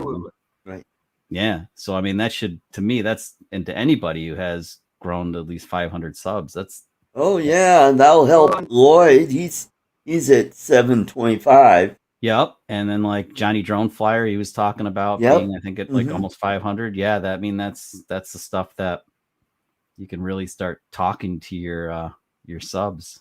Here's the deal, man. Cool. I mean, when I first started doing the YouTube thing, it was so much easier to add subscribers and for people to subscribe to you. It was way easier than it is now. Because I disagree with Marcel. To me, somebody's comment, hit the 3 dots and subscribe to their channel just like that, easy squeezy. You can't do that anymore. Hey, there's Jordan. He's one of the guys from the flight club that I fly with every Sunday morning. Nice. Cool. Yeah. Nice. Good to see you, Jordan. Thanks for Jordan dropping in. What's this I saw in the chat? Lost Girl was almost past 600 and dropped. Yeah, that one. Yeah, that happens too. I think I go up and down like that too. It's like it gets kind of frustrating. Does. Yeah, it's like, oh, Jim Wallace. Good to see you, Jim. Hey, Jim, you're still hanging in there, brother. That's cool. I wish I could say what the formula is to make your channel grow, but I really don't have a clue. I'm just trying to make good stuff. Because they keep changing the rules, Chuck. Yeah, well, no, that's true. I'm just gonna keep. Yeah, when I first got in it back in 09, I was actually monetized for a short bit. I think I made 86 cents. Nice. Wow. And then they changed everything, and I just said, you know what, screw it, and I didn't do anything for a long time, and all I did is I put up videos up on my channel. That's my comedy stuff and some of the stuff that I did for Open Space Advisory Board. Yeah. Oh yeah, I understand that, Grant or Gary. What did Gary say? I missed it. Yeah, that's what happened to me when I got over 1,000, but it kept going, and right now I'm at 1,450. So I think the trick is YouTube doesn't really want you to be able to monetize, really, because they make money off of your stuff regardless, right? They play ads. If you pay for premium, then you're already paying YouTube to not look at the ads, so they're still making money. So basically, if you get to 1,000 and they can knock off some subs that haven't watched your channel a while, they'll be like, yeah, let's get rid of these subs and see if they really care and if they resubscribe or not. Right. So they kind of thin the herd on you, and it's all intentional. Chris Hope, good to see you. But really, if those subs haven't watched your stuff, are they really helping you anyway? Because no, they're not. If you got subs without views, does that really help in the big scheme of things? Probably not. I don't ever unsub anybody. I might take their bells off, but I'm the same way. I sub, and if I see only if someone's being a real douche to me, then you'll unsub. It's bye-bye. Well, that's an exception, though. That's an exceptional thing. You don't have that happen very often, especially in the drone community. Most of the people here are pretty damn cool. And yeah, I would like to do that, Jordan. I thought we were going to be in Golden tomorrow. I don't know what. Yeah, we'll talk about it later. So what's Jordan flying anyway, Art? What's he fly? FPV or camera drones or both? He's an FPVer. He's got the DJI FPV drone. Yeah. He's got Skydio. And hold on. He's got to clear his sinuses again. Yeah, otherwise you'd have something nice running out of my nose. Party favors. Party streamers. Yeah.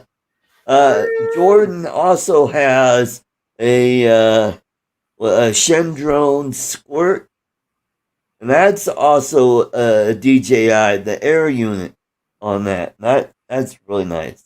Oh, and the air unit is that's the digital goggles, right? Right. Yeah. And he also has, what else? He's got the Tiny Hawk 2 and the Tiny Hawk 2 Freestyle, and I think his partner, one of the guys, Daryl, he's got a Mobula 6. All right, let's welcome all the way from Lipa City, Philippines. It is James, my PI Dreams. Welcome. Good to see you. Magandang umaga. Good morning. Here, it's about time. No, man, it's breakfast. This is normal. What time is it? I'm actually a little bit early. Sleep. You guys wake me up. It's 30 p.m. here. You're the dude in the Philippines, aren't you? Yeah, I'm in the Philippines. We're 12 hours ahead or behind, whatever way you want to look at it, from East Coast in the U.S. Right. So it's 8:30 in the morning here. Well, I see a frame up at the. You're not supposed to see that. Oh, I didn't even think about that. Don't look over there. Don't look over there. Oh, and I gotta roll back. It's there and there. I gotta roll back to see it now. Because we're like 2 weeks. What you weren't supposed to see is 2 weeks into the video that's already up and pushed. What we're doing, we're pushing, like I told you last time, we're pushing all the videos every 2 to 3 days is what we're doing. Right.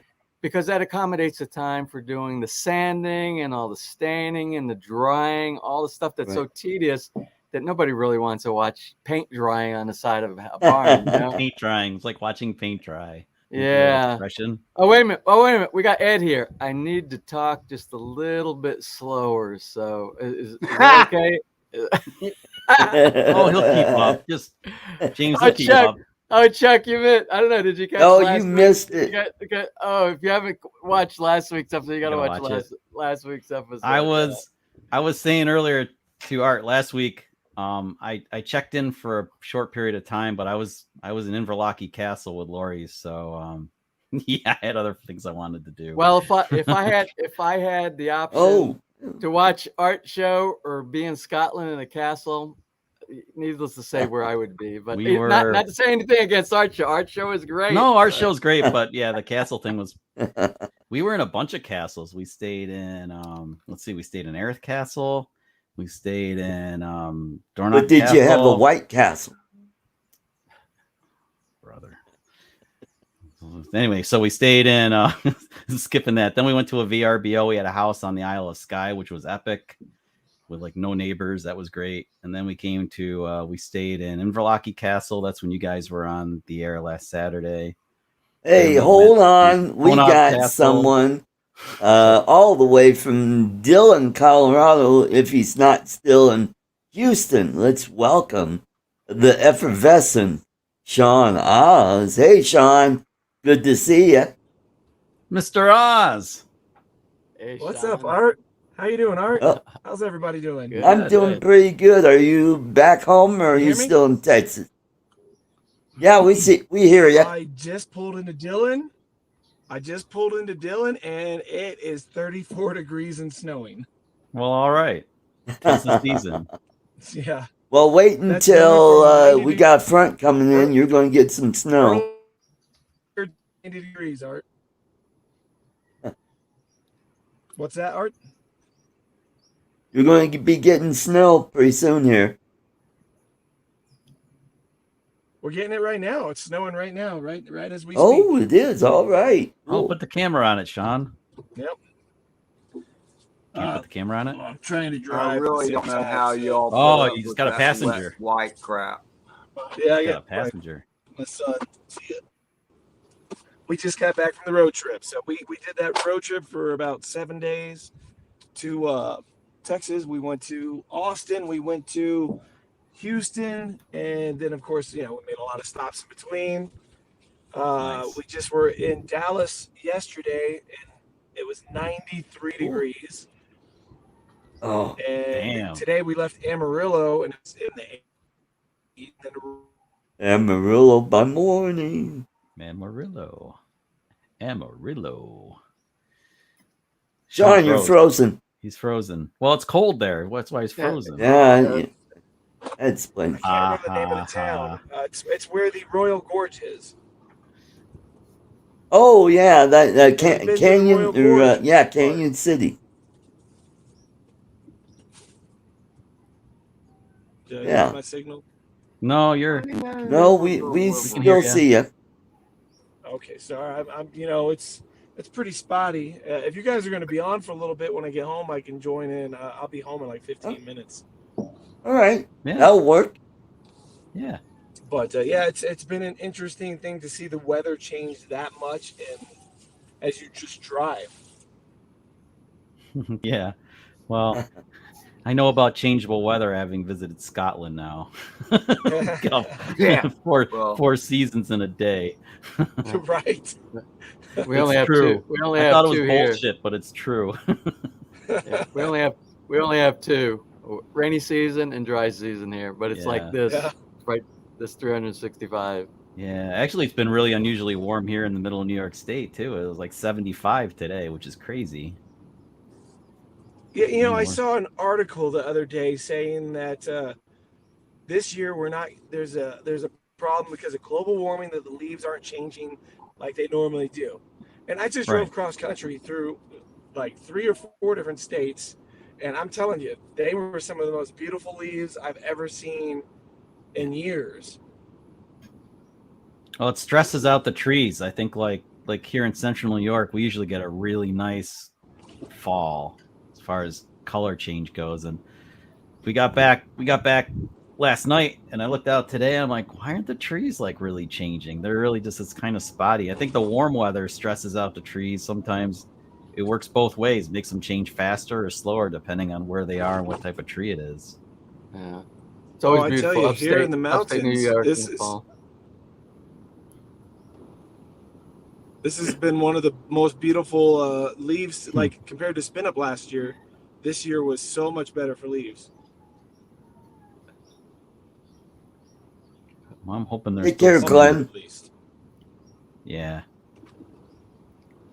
Well, All right. Well, I feel like my signal's messing up your show, Art. So if you want, I can let No, you go. you're doing good. Yeah. Okay. Just don't want to put a kink in your show. Kink in the show. What topics were you guys talking about? Anything? Well, we started off talking about SpinUp, which is coming up in about a month, and I was hoping to get Kelly on, but today is his birthday, so he's with his parents right now. Happy birthday to I Kelly. sent you a birthday text earlier. But are you going this year, Art, to SpinUp? Is anybody going? Oh, I will be at SpinUp. Okay, excellent. Yeah, I got and my I ticket. believe, well, Matt flight. Cundiff will be there, and I think Ray's coming this year, isn't he? Oh, who? Ray? Ray? Oh, okay. Captain Ray, whatever he Captain Ray. Captain Ray. Yeah, okay, yeah. Ray Kelly. That's so funny. We Right. throw it. I say Right, Ray, yeah. and everyone's like, "Who?" I say Captain. You can call me Ray. Okay. You can call me Yeah. Jay. Or yeah, we think of Captain Ray. That's what great. it did throw me without the captain in front. That's like same with Doc Murdoch. If you call him Chris, I'm like, "Who?" Yeah, who He's the like, hell's "Doc." that? Oh yeah. Yeah. So what, 30K, We all get Sean? our little handles. What's that? You got the 30K, man? 30K? 30K. Oh yeah, I did. Subscribers. It was a really weird thing because I got it, and then I lost 1,000 like within 2 days. We were just talking So about I had Oh, to, man. regain 1,000 to hit 30 again. That's so It was weird. so weird. Wow. It was just, I guess, YouTube cleaning up bad accounts or something. I don't know. Yeah, they don't like you to get those big numbers. They got to pay you more then. Yeah. Yeah, right. I wish they did. We call it the YouTube tax. Yeah. You know, I tell you, I brought the subscriber GoPro. tax. Yeah. Yeah, right. I brought the GoPro. I got a second GoPro 10. I don't know if you guys saw that I returned my first one. I had a bunch of issues with it. But the second one I brought with me on this trip to try to do a vlog with it. And I tell you, I think the vlog is going to end up basically being more about how hard it is to vlog over an entire week versus just like a day. Oh, you're preaching to the choir. Yeah. Yeah, you don't know what you're going to do. Everything's different. So your story gets all jacked up. Then you got like 4 stories that you got to go back and like, what the hell am I even going to edit out of this? Oh, dude, you are preaching to the choir. I just spent 2 weeks in Scotland not knowing what the hell we were doing each day. And Yeah, that's sad. That's sad when you're capturing all this great stuff and you think everything is going good, and then you bring all the video back with you and you start doing edits and you find out that half of your video doesn't have any audio on there at all, and you think to yourself, right? Oh, what am I gonna do? Am I gonna do an overdub on there, which really isn't professional sometimes? And sometimes the content, because it's so important, I think the one that I pushed yesterday was the one where when I was talking to the architect inside the basement, my camera, the audio was going in and out or clicking or making all kinds of noises inside there. Right. So that was the only time I talked with him, and I can't bring the guy back to do that. No. all I over have again. Yeah, I had similar challenges like that on vacation. Well, I mean, yeah, but here's the deal. Yep. When you look back on your life, you think about how many times you had no recording device at all and great moments that you wish you had been able to capture. And today, with today's cell phones, man, everybody has a little video thingy on them all the time, you know? So, yeah, but mine's not anyway, 24 I frames a gotta second, go. so I don't use that crap. I need to bow out. And all right, y'all Ed, have a it's good good to night. see you. Thanks for popping in. Always a pleasure. Take care, Ed. man. It's been a pleasure. So I'll tell you what my enjoyed being solution here. is. So I'll still be here hanging out in the background, but I'll see All right. All right. Take care, man. So let me tell you my solution to that, Art, is because I screwed up on this trip and I didn't even film. Usually you can go out and you can at least put the camera down and film. You don't have to talk to the camera. You don't have to tell your story. Right. The dolphin video, if you watch the dolphin video where the GoPro messes up, pretty much I had to do the same thing. You had to sit down, sort of edit what you have, and then figure out, okay, what's missing from the story? Because the story really is the key element. It's as much as the footage is great, if there's not a story that keeps you moving and keeps the viewer going, they click off, right? So the point is to have a story, and if you can edit what you have and see what you're missing, you can then not just narrate, but interrupt your own video and say, okay, this is what's going on, and then go into all these clips where you do have all this footage, but you had no way to lead into it before. But you've now filmed a story at home, and you can use it underneath or just as a transition back into the footage. It works. Yeah, you can pull almost. Good. I'll call that like a Ferris Bueller kind of move, where you can bring in some video. That's a good way to think of it. I like that. Yeah. Well, it's like that fourth person element is what I've been trying to do more of that myself, just when we're on location like that. Yeah, I think that to me that's what I'm striving for, to be like Ferris Bueller, you know, like talk to the camera and like bring people in. And start your morning with Baracco Gold. I'm gonna they sell that in the grocery stores here. That's a good one. Oh, I got this on I'll just Amazon. continue to draft you, Sean. I'll do my best to draft you, man. Your channel's exploding, but your content's rocking. So I mean, that's why it's not like it's got great graphics. I wish my graphics were that good. They're getting better, and that's what I like about Canva, because they give you all sorts of cool tools to make your graphics kind of pop out. Yeah, I use that for my thumbnails. Yeah. Yep. I have to use. That's why I do too. And you know, another cool thing is when I get a still shot, I take it, I put it into Photoshop, and I slightly posterize it, and that gives a unique look. And I use the Canva text, and they've got all kinds of text styles, and they've got some cool stuff there. Canva, huh? I haven't used that yet. If you're not aware of this website, write this down. Dafont.com. D-A. You cut out, but it. I knew it was going to happen. Your Photoshop. I cut out. Sean, you cut out when you were like the second letter or whatever the name of the site was. All right, that's funny. Like I'm teasing it, but you don't know what it is yet. Dafont.com.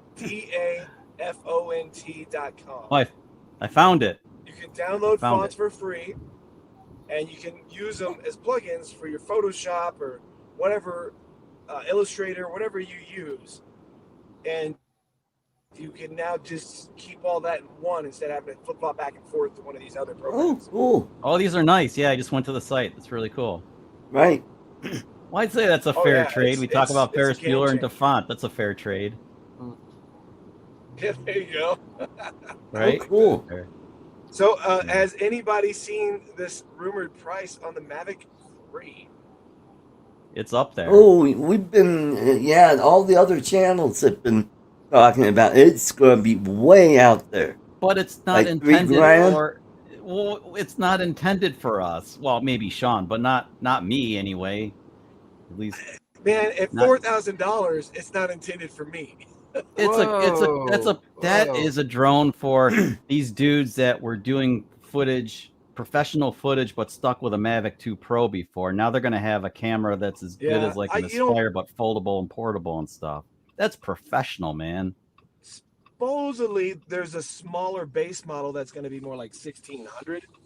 That's be more like a Mavic 3 there's for like the you Cine and model me and that's everybody over else. $4,000 or $3,000 or $4,000. That's the Cinepack thing. You know, I like to do these videos to help people out and get these products, compare them to old ones. But DJI doesn't give me anything for free or discounted. So at $3,000 to $4,000, sorry, I'm not going to be able to help anybody with this one. Yeah, but dude, that's not seriously. That camera, that drone, the Cinepack version is going to be used by Hollywood dudes, not us. We're doing YouTube, man. Well, it took me a lot to pull the trigger on getting the Phantom 4. When I got the Phantom 4, it was $2,000. It was right at $2,000 when I got it, and I was like, it took me such a long time to say I'm going to spend $2,000 on a toy like this right here. So $4,000 is would be totally out of the question, right? I was watching you guys while I was in Scotland. What, Sean? It was. No, go ahead. No, I was just gonna say I was watching some of the hoopla about the Mavic 3 when I was on vacation. I'm flying my Mavic 2 Pro around. I'm thinking, my footage looks really good. I don't need a Mavic 3. I'm fine. It's like what I'm doing with it. Let me tell you, I did a poll. On the channel, and I got give or take 500 or so votes. And it was, which drone are you most interested in? The Mavic 3, the Skydio, and I can't remember what I put on there, but the Mini 2 was on there. And I think 60 to 70% of the votes went to the Mini 2. The Mini 2, I had that with me on my vacation too. Oh, and it's quiet. There was a spot where I wasn't supposed to be flying, and I put the Mavic 2 up. I mean, the Mini 2 up, and nobody even noticed. And I got my shots. You take that thing up 100 feet, nobody hears it, nobody sees it, nobody cares. And Sean froze for a moment here. Did you get any of that, Sean, or you were frozen on this end? Oh, now he's muted. Sean, you're muted. You're muted. He's probably can't hear you. He's probably saying he's home. He's going to sign in a second. There you go. Hand signals. Well, he's not showing his muted, but we got. He's going to go into the house and sign in again. That's what he's trying to tell us. Yeah. Okay. You read lips, Chuck? Yeah. Yeah. See, he's like, right. Yeah. Hey, let me. No, I just know what he's thinking. I know what he's thinking because I can't stay. I can't stay long because we got to do another one of those Wilcon trips. My tiles came in for that project back over there. Excuses. Here we go. I have to pick those up. But what I wanted to talk project about, we weren't supposed to see. Yeah. What do you want to talk about though, James? You had I brought it up last week, maybe a while back. Remember, I ordered the replacement controller for the Air 2S. Oh yeah, that's right. And I showed it last week. It came It came in. It was still in the shrink still wrap, in the package. Right? Well, yesterday an event happened. Day before yesterday, an event happened here where I needed the drone. It was imperative that I have the drone for this shot. It was important. So I said, "Oh, let me go." It's just a matter of pairing it to the drone and getting it up in the air. Well, it wouldn't pair. I couldn't get it to pair. No matter what I did, I couldn't get it to pair. And like, you got to be kidding me. And my 4 is down. The Phantom 4 is down. Oh. Yeah, it's down. So I got 2 drones, 2 DJI products, and neither one of them are operational right now. So anyway, I'm like, what is going on? So I actually contacted DJI. I got on there to have a chat. You can actually speak with a technical support person online. So I got with a person online, and the first thing they ask you is what's your serial number, because they know everything in the inventory. When it ships out, they can compare it to the database and see what it's matched up. Make sure you got the right controller that's hooked up to the right drone models and everything like that.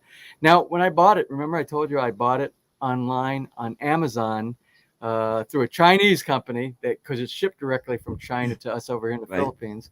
And it was like $100 cheaper or something like that. It was about $100 cheaper than what everybody else is selling it for. And sometimes, when you say you get what you pay for kind of a thing, well, this might be and might not be a testament to that theory. But it came, it wouldn't pair. I went through all the troubleshooting, did everything I possibly could that I could think of. But the thing is, if you try doing anything between the controller and the bird, like push firmware from the controller to the bird, you have to have a connection. Well, if you can't pair, you have no connection. So anyway, again, going back to the tech support, I called the tech support, and they said, "What's the serial number, by the way? Give me the serial number of your Air2S, and give me the serial number on your controller." So I gave him the serial number on the controller, and even though wrong version, even though the seller on Amazon said it's compatible with the Mavic Mini 2, it's compatible with Air2S and all these models inside here. And I even wrote the guy before I bought it, "Are you sure it's compatible?" Because other people had said either it's not compatible with the Mini 2 or it's not compatible with the Air 2. They said it was incompatible. But he said, "Yeah, it is." But the tech support guy said, "Oh, I looked this serial number up and it's not compatible with the Air2S. It's only compatible with the Mini 2. That's what he said. So the way Amazon works, they have this A to Z return refund policy kind of a thing that they do. You have to contact this if it's sold or sent to you directly from an Amazon warehouse service center kind of a place. They automatically will either take it back, refund you, exchange. They're so quick to do that. But if you do one of these things like I'm dealing with China right now, you have to contact the seller first. So I did. I contacted the seller, and I captured the screen capture of the conversation with me and the DJI rep. And he gave me all this kind of thing. Well, why don't you update the firmware? Why don't you do all this and all this kind of stuff? And I'm saying, well, the DJI guy at DJI, the people who manufacture it, said it's not compatible. The serial number is not compatible because even though the housing is the same, everything looks identical. What's inside the software and everything that's inside the way it's built. I mean the hardware?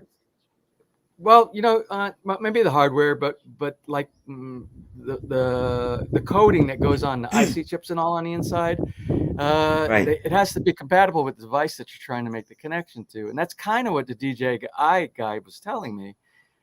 So I tried to tell the guy from China that even though they look identical, according to DJI, what they loaded inside this one is not compatible with the Air2S. Right. So we're going back and forth. But when I spoke with it's another story. When I spoke with the fine person at Amazon.com, they said no matter what, we're going to take care of your problem. No matter what they said, but normally you first need to talk based on our policy. You need to talk with the seller and try to resolve it at that point. And so that leads to the other little mini story. The person I spoke to, at the call center for Amazon.com was a Filipina from Metro Manila. So she's like, "Oh yeah, I know your channel." She said, "I'll take care of you. Don't worry about it." Oh, that's awesome. cool. That's actually really cool, man. That was so cool. So I feel now confident. you got the Air2S. I got the Air2S, yeah. Oh, okay. Because I have the Air 2, and I'm using a smart controller, so I've got an extra controller. Mine probably wouldn't work with yours. Well, you know what? I talked to everybody here previously that I thought that the smart controller was a little bit overpriced because really the smart controller is about the same price as the Air2S. They're both about like $800 each or something like that. The new one's coming out too. The Smart Controller 2 is coming out. We don't know what that'll be compatible with, but it's really? Yeah. So it's making me, and the reason I didn't buy, there were two primary reasons why I didn't buy the Smart Controller. One was price, and the other one was the discussion that we had about the distance, because the Smart Controller only has the one antenna, where the one that comes that you hook up your the tablet or your phone one pair instead of two pair, I guess. Yeah, right? It has it has a two. It's double the amount or whatever the Smart Controller. 4 instead of 2. But I got to thinking, how often do I really need to go, like 10 miles or 8 miles or whatever maximum? How often? I only needed that for the volcano. When I did the volcano, I needed but you just reminded me. all the things I do here, and mainly for the channel, for the building, especially when we're going to be doing close proximity line of sight stuff right across the street over here for the Canadian, our Canadian neighbors that are building right now. I think the smart control will be good. So I'm readdressing the possibility of it. But you just said that they're going to have a new smart controller that's coming out. Supposedly, with the Mavic 3, there's going to be a smart controller too. But the question, James, is, will this new smart controller be backward compatible to, say, the Air 2S, the Mini 2, the Mavic 2 Pro, or the Mavic 2 Zoom? Right. We don't know. And the DJI typically in the past has not done that. But they've done some weird stuff recently where they have had like mini batteries work in a Mini 2, and there's been some things that work, new stuff that works. Hater, I sent you a link. Yeah. Well, I'm certainly going to, since you said that, I'm certainly going to. I'm going to do the research, because if it is coming out and somebody has some information that it's going to be compatible. Oh, Sean was there. Sean was there for a second. Well, James, what I was going to tell you was that when I was over in Scotland, I knew my reception should be reduced because I was in the UK, so I don't have that same signal strength. It automatically throttles back. Right. I had no problems. I mean, it was like, I don't fly that far away from myself, line of sight. I'm always line of sight. I had no problem. I think it was fine. I guess if you get flying like a million, like you just described too, I mean, all your stuff's close proximity too. Well, I was speaking about the Canadian builders, our Canadian neighbors that are building. What you saw earlier, the build, because people ask me, where are you getting the wood? Where are you getting your mahogany wood from? Well, a lot of the wood came from right across the street, right over there. They had to be able to clear the lot to be able to build, and also part of the electric utility turnover that we're doing, because the developer right now owns all the electric grid inside here, and they're getting ready to step out of the picture, and we're turning it over to the electric utility company, and they had to cut down a lot of trees inside here. So that's where we got a lot of that wood. That's all mahogany trees. All mahogany. And I got to tell you, I've never in the U.S., because mahogany is really expensive to buy in the U.S. Yeah, in the U.S. We're the king around the world of lumber, because we have so many forests that we use. But most of that lumber, that's just like if you go down to your Home Depot or your Lowe's, whatever, it's mainly pine. Most of it's pine, and you can get the more exotic stuff if you're doing furniture building and things like that. Like and I work with walnut. maple. Yeah. But I've never worked with mahogany until I came here. And I got to tell you, I've been working with wood for a long time. It's always been my hobby, and working with my dad in home construction. Yeah, I've never experienced a wood that is in the perfect area, the sweet spot. When I speak of sweet spot, we have hardwoods and we have softwoods. You mean as far as movement with humidity and things like that? As far as stability, and absorption of moisture, and the ability, the ease or unease, I guess you could call it, the difficulty of milling specific types of wood. But I got to tell you, everything that I've done so far with the mahogany it's right in that sweet spot. When you use pine, especially if you do a white pine, it's really soft.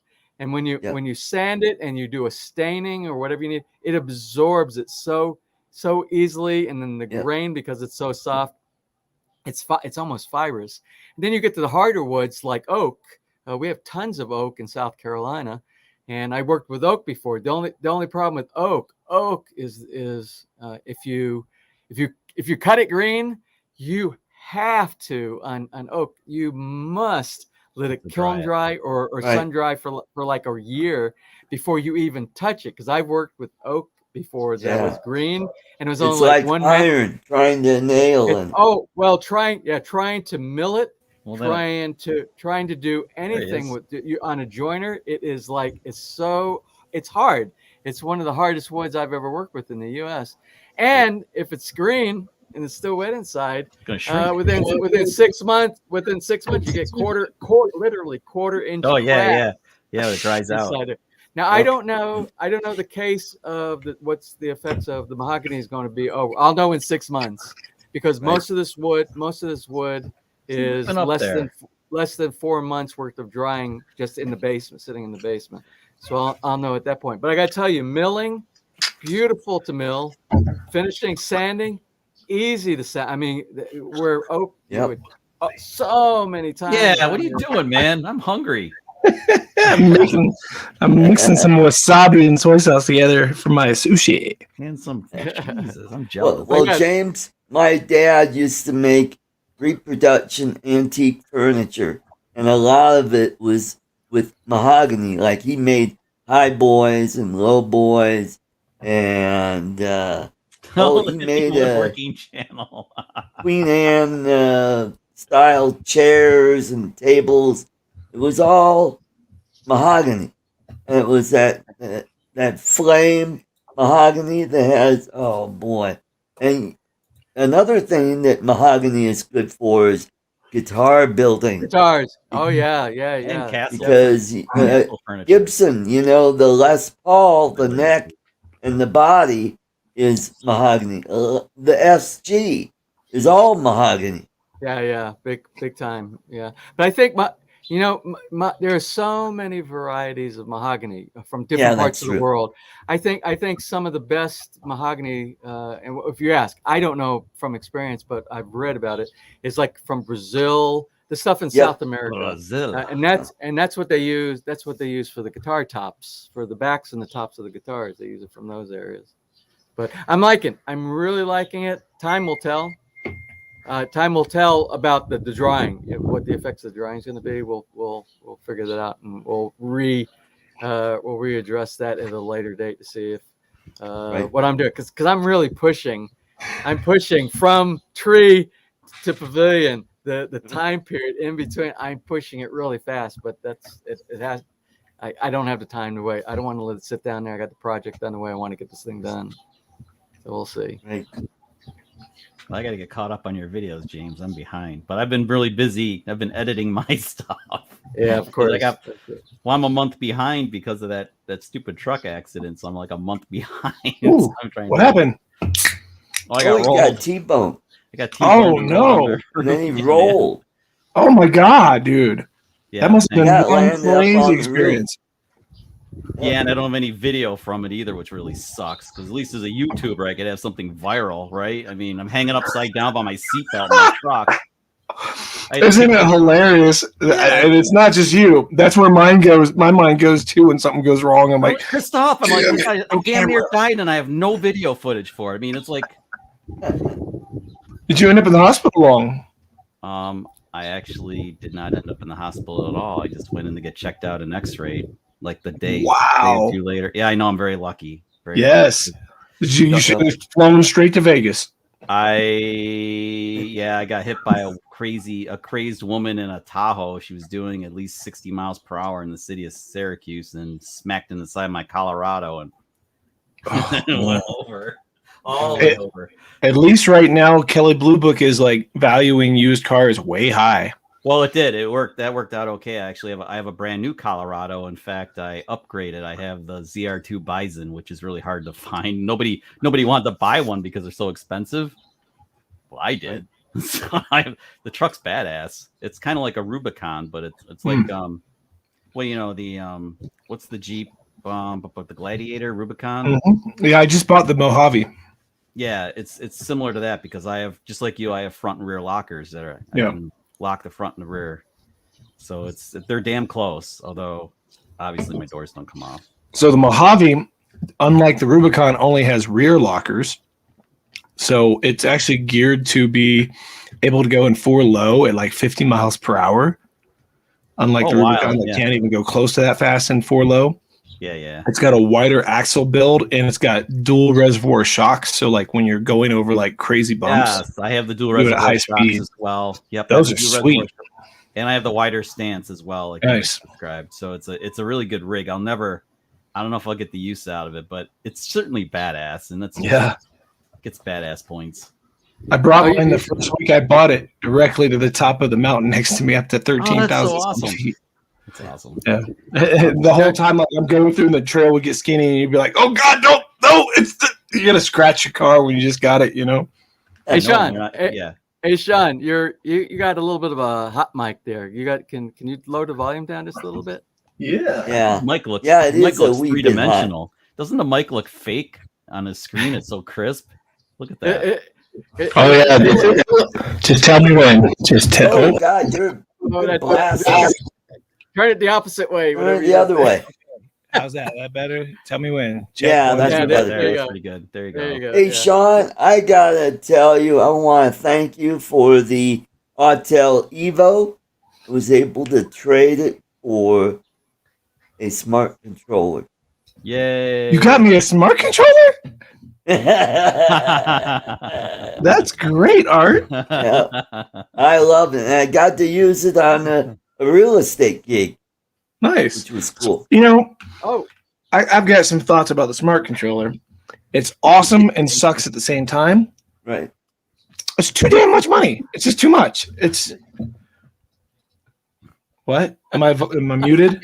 No. James No. is dying to say something. You're making him wait. It's hilarious. Oh, I'm sorry. No, make him wait. It's hilarious. No. It's just you brought up the smart controller above me there, so I thought I'd chime in. I'm waiting in line. Go ahead, No, Sean.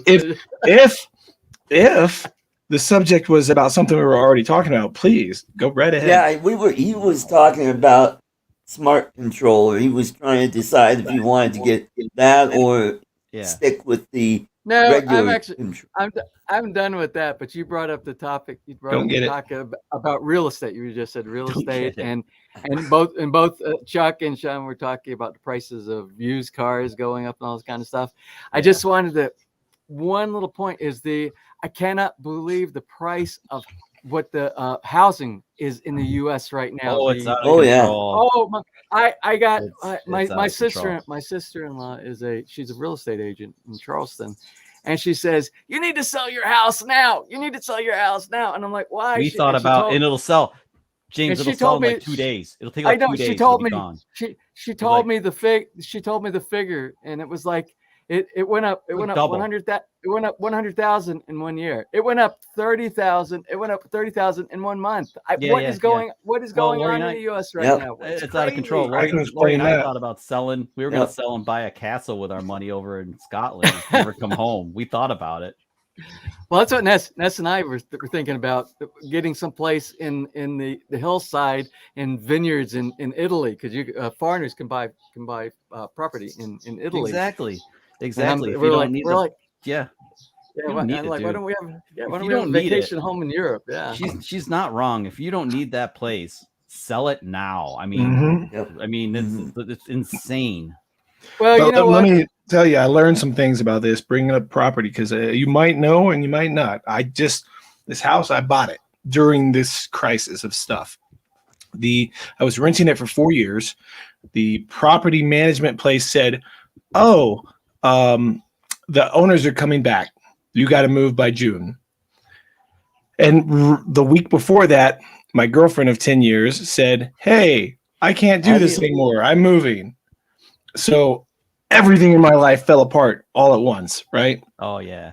Everything. So I start frantically getting in the real estate market, looking for a house to buy. I was my dad co-signed, was approved, got everything done, started looking.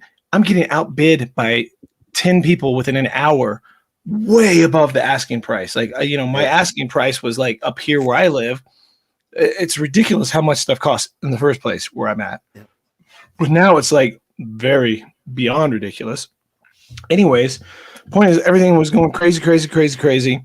And I've done some research since then. And during this process, I found here in Summit County, properties went up almost $200,000 in a year. I found in Austin, Texas, they went up about 150. In Houston, they went up 100,000, and they're selling like Chuck said, like that, like in a day, 2 days. It's like in our neighborhood here. I watched houses like seriously 2 days. So here's the weird question, right? Are there this many people all of a sudden able to buy a home? No, not really. So I started looking more into it. Why the hell is this happening? And you're going to have to Google this yourself. Okay, I'm going to screw this up. So you're going to need to go out and Google this when we get off. All right.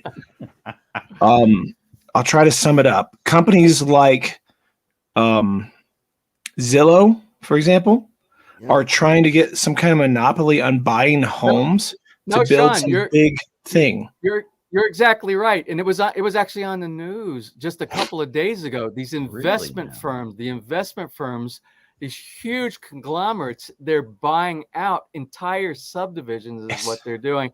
And they're taking it away from your mom and pop realty company and things like that. So they're the ones that are driving up all these. Well, that's exactly. That's part of the equation, and it doesn't help that we're in a pandemic. Yeah, and you have less building going on right now, so you have more demand than there is supply. So it's that perfect storm. It's that perfect storm. And so supposedly it's that, as well as these companies like Zillow who want to turn buying a house into, like, you go into Zillow and you say, oh, Zillow, I want to buy a house. So it's like going into Ford and saying, oh, Ford, I want to buy a car.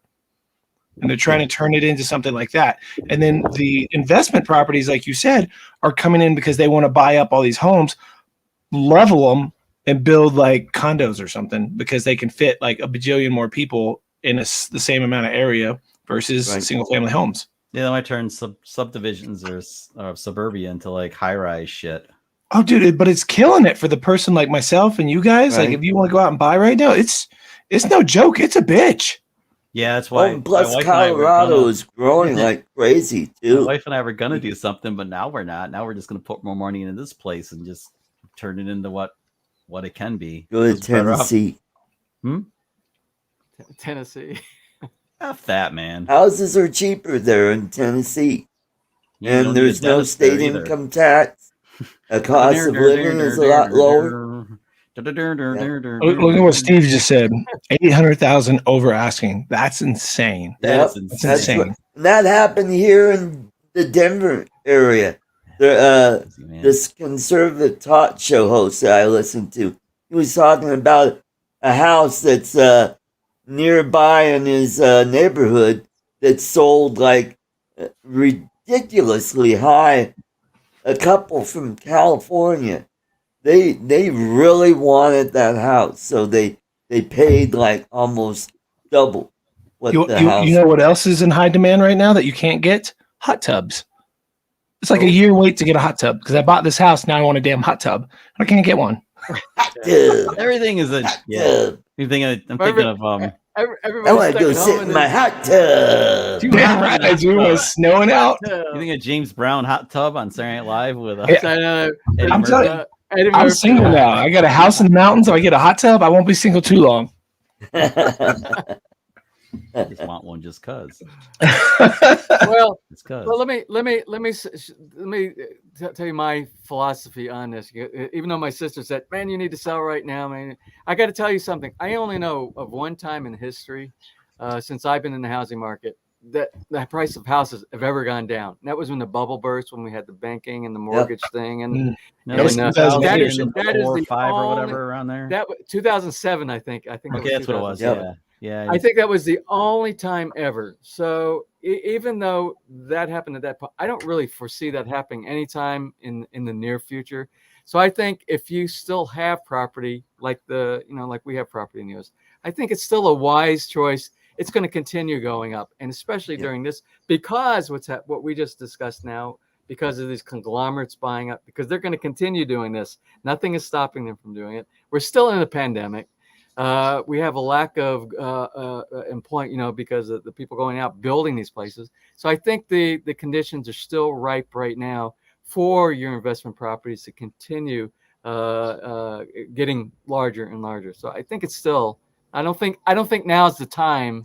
If you're looking for that golden nest egg right now, I don't think now's the time. I think we still are in a good shape. I guess Lori and I are just gonna stay in this nice, cute little neighborhood we're in and do some cool things to the house. Well, you can do that. You know, you can do that. It's like what we're doing here at this place. Yeah. We started with the lot. We built the house. Now we're doing outdoor living. We got the swimming pool. We're building the pavilion. The outdoor pavilion is going to be like for eating and cooking and Hey, Mel. But just if you have the room, if you have the property, even like you said, you can demolish your house and make a brand new one on it. You could build it yourself. Yeah, I know. We're not gonna. Yeah. No, we have good bones here. The house has good bones. We're gonna renovations. Go inside like what we did in our house in the U.S. and like we gutted our master bathroom. Bill? We did a full master bathroom with all the tiles and all the nice stuff inside there. Just take what you got and make it better. Save a lot of money like that. Yep, might as well, because for what it would cost to buy this house, or what we could sell this house for, I should say, we can put a lot of money into it and enjoy it. Well, put it into perspective too. When reinvest it kind of for ourselves. When you think of it, put it all into perspective, and it washes out. You have a house, and even though the property that you see something else that you want somewhere else, you're like, oh, I can't afford that. But sometimes you don't realize the value of your property that you have is more than what you think it's worth inside there. So even though that property that you're looking at is higher than, you're like, oh, I don't want to pay that.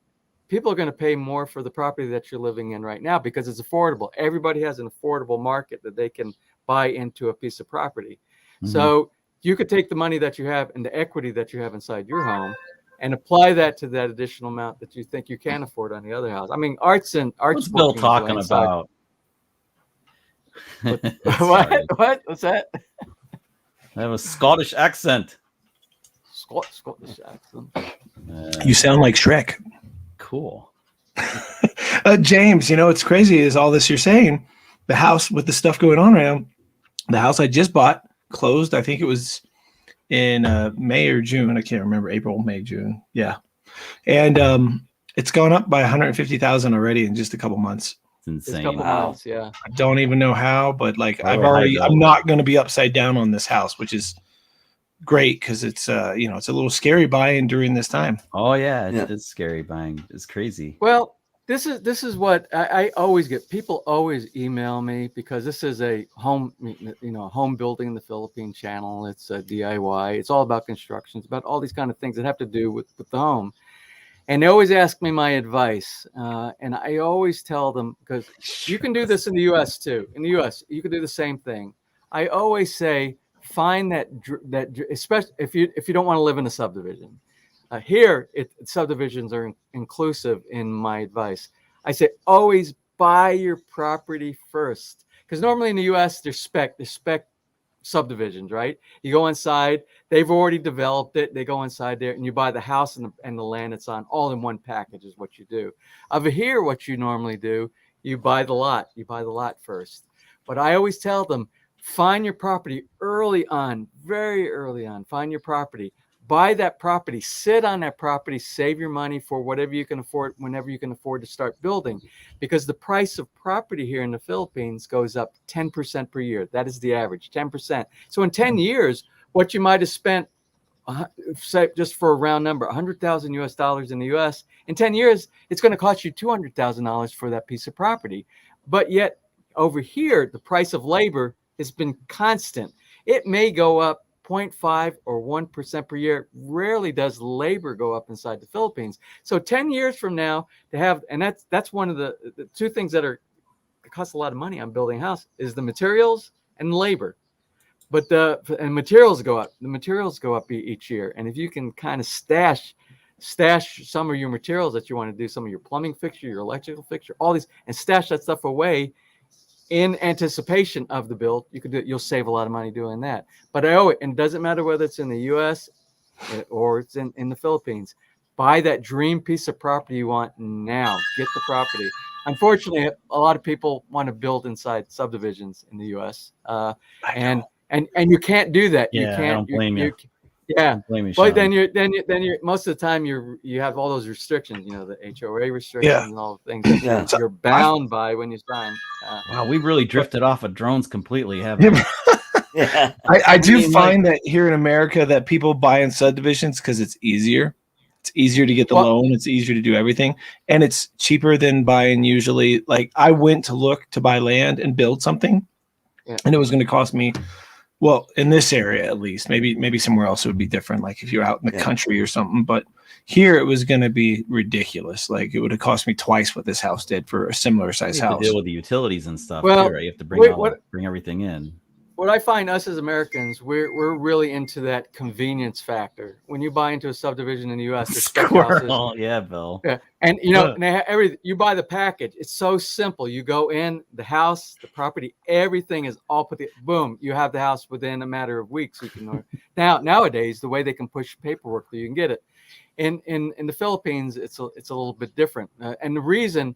It's not a convenience factor why you buy in a subdivision in the Philippines. It's a necessity for security. That's the main reason you buy in a gated community inside the Philippines, is you want that extra level of security because we have. It's like in the U.S. you buy in a boat with alligators and shit. It'll be fine. Yeah. In the U.S. you're buying a subdivision, and you know we don't put bars on our windows inside in the U.S. and stuff like that. You know, we normally don't worry so much. Depends on the neighborhood. But here in the Philippines, to have that level of security, you have to do like a gated community and have security guards with shotguns and sidearms and everything like that to make sure that you can live in the comfort of not living in a prison, basically, with all the. That's kind of, with all the bars. And now it's if you're a Filipino and stuff like that, that's normal having that. But if you're a foreigner, if you're an expat coming over here, does anybody want a motion controller? Go back to the topic. It's really difficult. TV drone? No, I'm changing James' topic because I'm getting bored with real estate. I was actually going to ask Lon because I saw he joined, if he's planning on getting the Mavic 3. Because he likes to get the gear, and if someone's going to get it in the chat, I think he might be one that might. I also saw Lloyd in the chat, and I saw Mel in here, and I saw Bill joined us. Yeah, so I just want to say hi to those guys real quick. Yeah, I was curious of the same thing because we started to talk about that a little while ago, and I know I voiced my opinion, and Bill doesn't believe me. Bill's like, Chuck's going to get one, dude. No, I didn't buy an Air 2S either because I don't. I skipped the Air 2S also. The Air 2S is a great drone. If I didn't have a Mavic 2 Pro, I would have been all over the Air 2S. Well, that's what they said. They said I've read so many reviews. It's a great drone on all the bulletin boards. Somebody will say I have the Mavic 2 Pro, or I have previous models of the DJI line before the Air 2S came out. And the consensus is if you have one of those later models like the one that you have right there, most of them say no, they don't recommend you going over to there's not that many advantages to going to the Air 2S. Now, if you're upgrading, like the advantage is the compact form factor of the Air 2S. For me, it was a no-brainer because I went from the original, the Phantom 4 version 1. The Air 2S would be way better.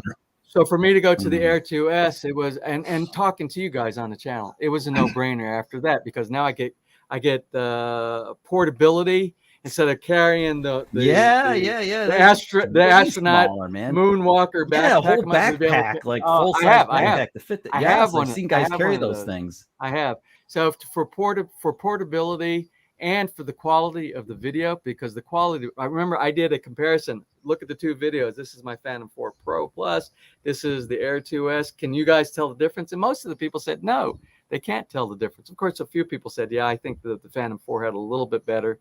So some of those real critical people on looking at. But for me, it was definitely the move up. Now, if I would have had what you had, I probably wouldn't have done that. No, Bill hit me up on the Mini 2. He's right, but the Mini 2 was purchased because I knew I was going to Scotland, and in the UK, the Mini 2 rules, and I got good use out of the Mini 2 on vacation, and I'm very glad that I had that bird with me because it worked with the same smart controller, which was this dumbass lock, and that thing you can fly over there where you can't fly a Mavic 2 readily because their rules are a lot more strict when it comes to weight of the drone. Right. And what proximity to where you want to fly to people and buildings and everything else. The Mini 2 is a little beast. It really is. That thing is freaking awesome, man. I fly it more than any other drone I have now. And it's quiet. You can't hear it. Like I was saying earlier, I took that thing up where I flew in a spot where technically I wasn't supposed to fly. And I got egged on by the Scottish drone pilot that I met on location there. He's like, which drone do you have with you? I said, well, I have a Mini 2 and a Mavic 2 Pro. He's like, take the Mini 2 up. Nobody's going to notice. So anyway, nobody noticed. And that's, I got to tell you, that's one of the best attributes for the Mini 2 and for the Air 2S is the stealthiness. I got to tell you, there is no stealthiness with the Phantom 4 Pro. No, I got to tell you. If you have an Air 2, the Mavic Air. If you have an Air 2, though, the Air 2S really isn't better unless you need to do in low light stuff or a lot of photography. Is good for low light and still photography. Yes, kind of rock. Then it does. But if you're doing like YouTube stuff and you're doing mostly day flying and you've already got the Air 2 and you're like, oh God, I want the latest and greatest. Save your money. It's really like you're not going to really notice a big change. Yeah, Sean, but the one thing that DJI held back on purpose just to piss people like me off was they didn't give me the D-Cinelike. If the Mini 2 had D-Cinelike, it would be absolutely effing perfect. It's really interesting when the original Mavic Pro came out. I did a video showing all the different color profiles that were in the actual camera. Yeah. And I think there was 10 or 15. I can't remember. There was a lot when it first came out. And then they dumbed it down and got rid of like half of them. And ever since, they've dumbed all of them down and they give you like two. Maybe normal and D-Cinelike, and the normal profile is not bad with the Mini 2 though. It's respectable. No, for YouTube, I don't want to do extra work. So if the color profile looks good, I use it. GoPro, same thing. I don't do flat. Some people love to do it, but I am not sitting around getting paid by somebody to go do a job. Right? I'm doing it for fun. So by cutting out steps, I'm already editing and filming in ways that are really time consuming. And if I have to tweak it, believe it or not, I can tweak the normal setting and make it look even better. So I should probably do it. Yeah, I guess you're right. Yeah, you're right. Art, I would like to, if Lon wants to do this, he said something in the comments over here. I don't know if anyone caught it.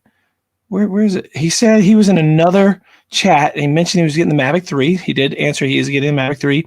And people jumped his ass over it. So I would love if you're okay, if there's room to bring him in, if he wants to come in, I would love to hear that story. I would love to hear why anyone would give anyone else crap for what they buy. Yeah, I mean, who cares? Like if I had the cash and I want to buy a Mavic 3 and get the Cinepack and all that, why shouldn't we give you crap for it? I never understood the people who get mad. Like if he buys it and wants to run it over with a car, more power to him. It's his. I think it's cool. I do think that Lon, I sent you the link. I remember it's on Facebook, so come on in.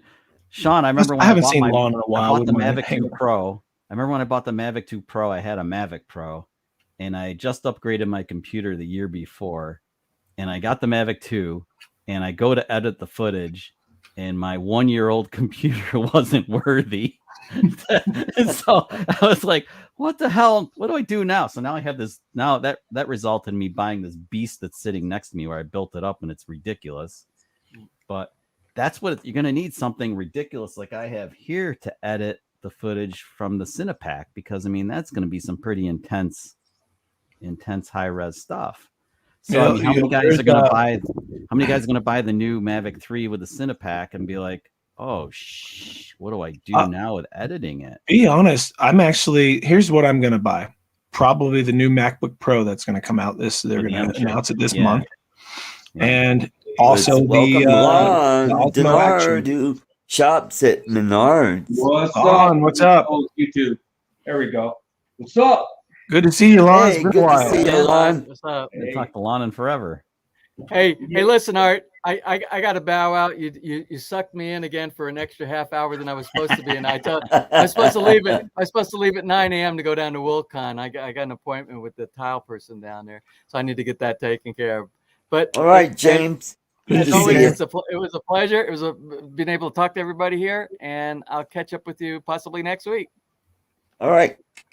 See you, Tanner's close. Bye. Tanner's close. Doodles. Yeah.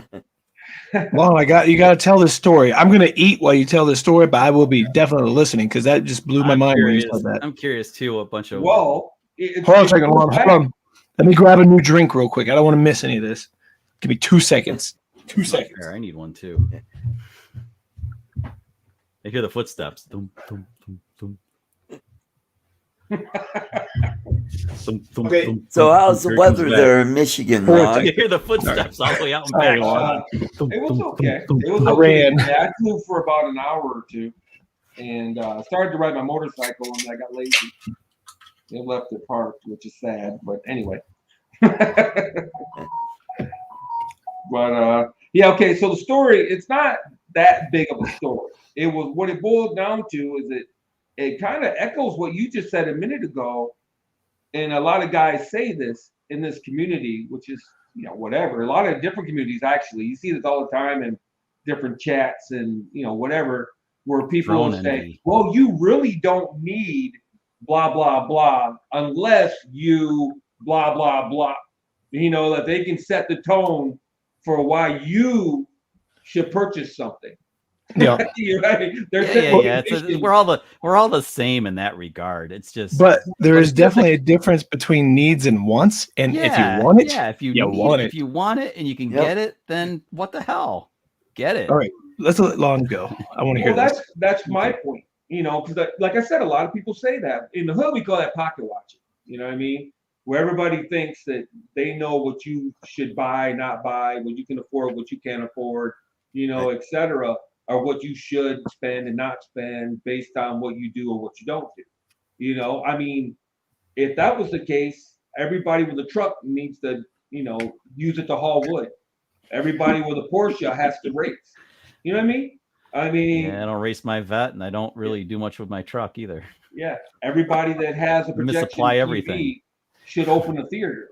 Everybody with the, you know what I mean? It's just. Everybody with a good computer should do editing for a living. You know what I mean? It's just that's just some people think that way, but it's a weird way to think. It is, and no offense, but you hear that a lot. Well, you don't really need the Air 2S unless you blah blah blah. Well, you don't need anything. You make a great point, Lon. We should change the way we say that to say, I don't need that instead of you. Because that's the truth. When we're saying that, we're really talking about ourselves. Right. Just first person. And no offense, but a lot of people project their circumstances on other people. None taken, dude. I think anybody should buy whatever they want at any time. I got video games sitting here that I barely ever play just because I wanted them. Right. So I got it, man. I've actually been debating getting that fold phone that you had up here at SpinUp last year. Did you get the new one? Yeah. Oh, the new one was looking sweet. I need it? So, no. Who cares? It's pretty badass. Just wanted it. Wanted it, and you got it. Yeah, that thing. I was really debating that one. That one's got me this close to jumping on it. Yeah, it's 1,200 nits now. The inner screen is 1,200 nits. I mean, that's insane. And you can have four things open on it at once. That's pretty cool. Yeah. Cool. Jim says the only way you can get a Mavic 3 is to sell his Mavic 2 Pro and Zoom. I'd have to sell both Mavic 2 Pros, the Mavic 2 Zoom, the smart controller, all that crap, and then maybe I could get one drone. Well, that's what I did. I sold the FPV drone because, am I kidding? I was just bored with it. Then I may sell the Air 2S. I got a couple offers on it. So the Air 2S ought to sell reasonably well. Yeah. So between those two things, that's $3,000, so there. I'm actually thinking of selling my Zoom and my original Air, but I don't know how much I'll get for the original Air. The original Air is probably not too marketable. It'll sell. Oh, it's such a killer little drone. They are cute. Yeah, they are cute. I sold mine a year ago, and I think I got $500 for it a year ago.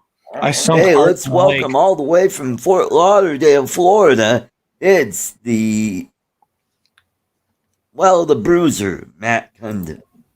I'm following on. I'm going where Lon goes. I want to go where Lon goes. I'm waiting for Ken Dono to pop up. Has Ken been here yet? What was What was he the hasn't been other? here in a while. What was the other chat that was going on? The live stream. Yeah. Oh, was, Adrian. QC guy. He's on right now. Nah, QC. Oh, QC guy? Yeah, Adrian's not on I'm tonight. familiar with him. Yeah. So, Lon, what happened? So you're in the chat, this other group that you're watching, and you mentioned you're going to get it, and a bunch of people were telling you don't need it or something, trying to say what you need or don't need. Pretty much.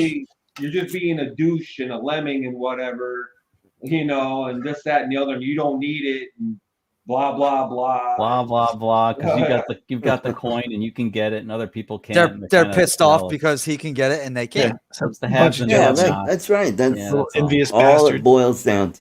Pretty much. That's the bottom line to me, and I don't even know. I think if it it's is. that. It's just they want to justify not getting it. You know what I mean?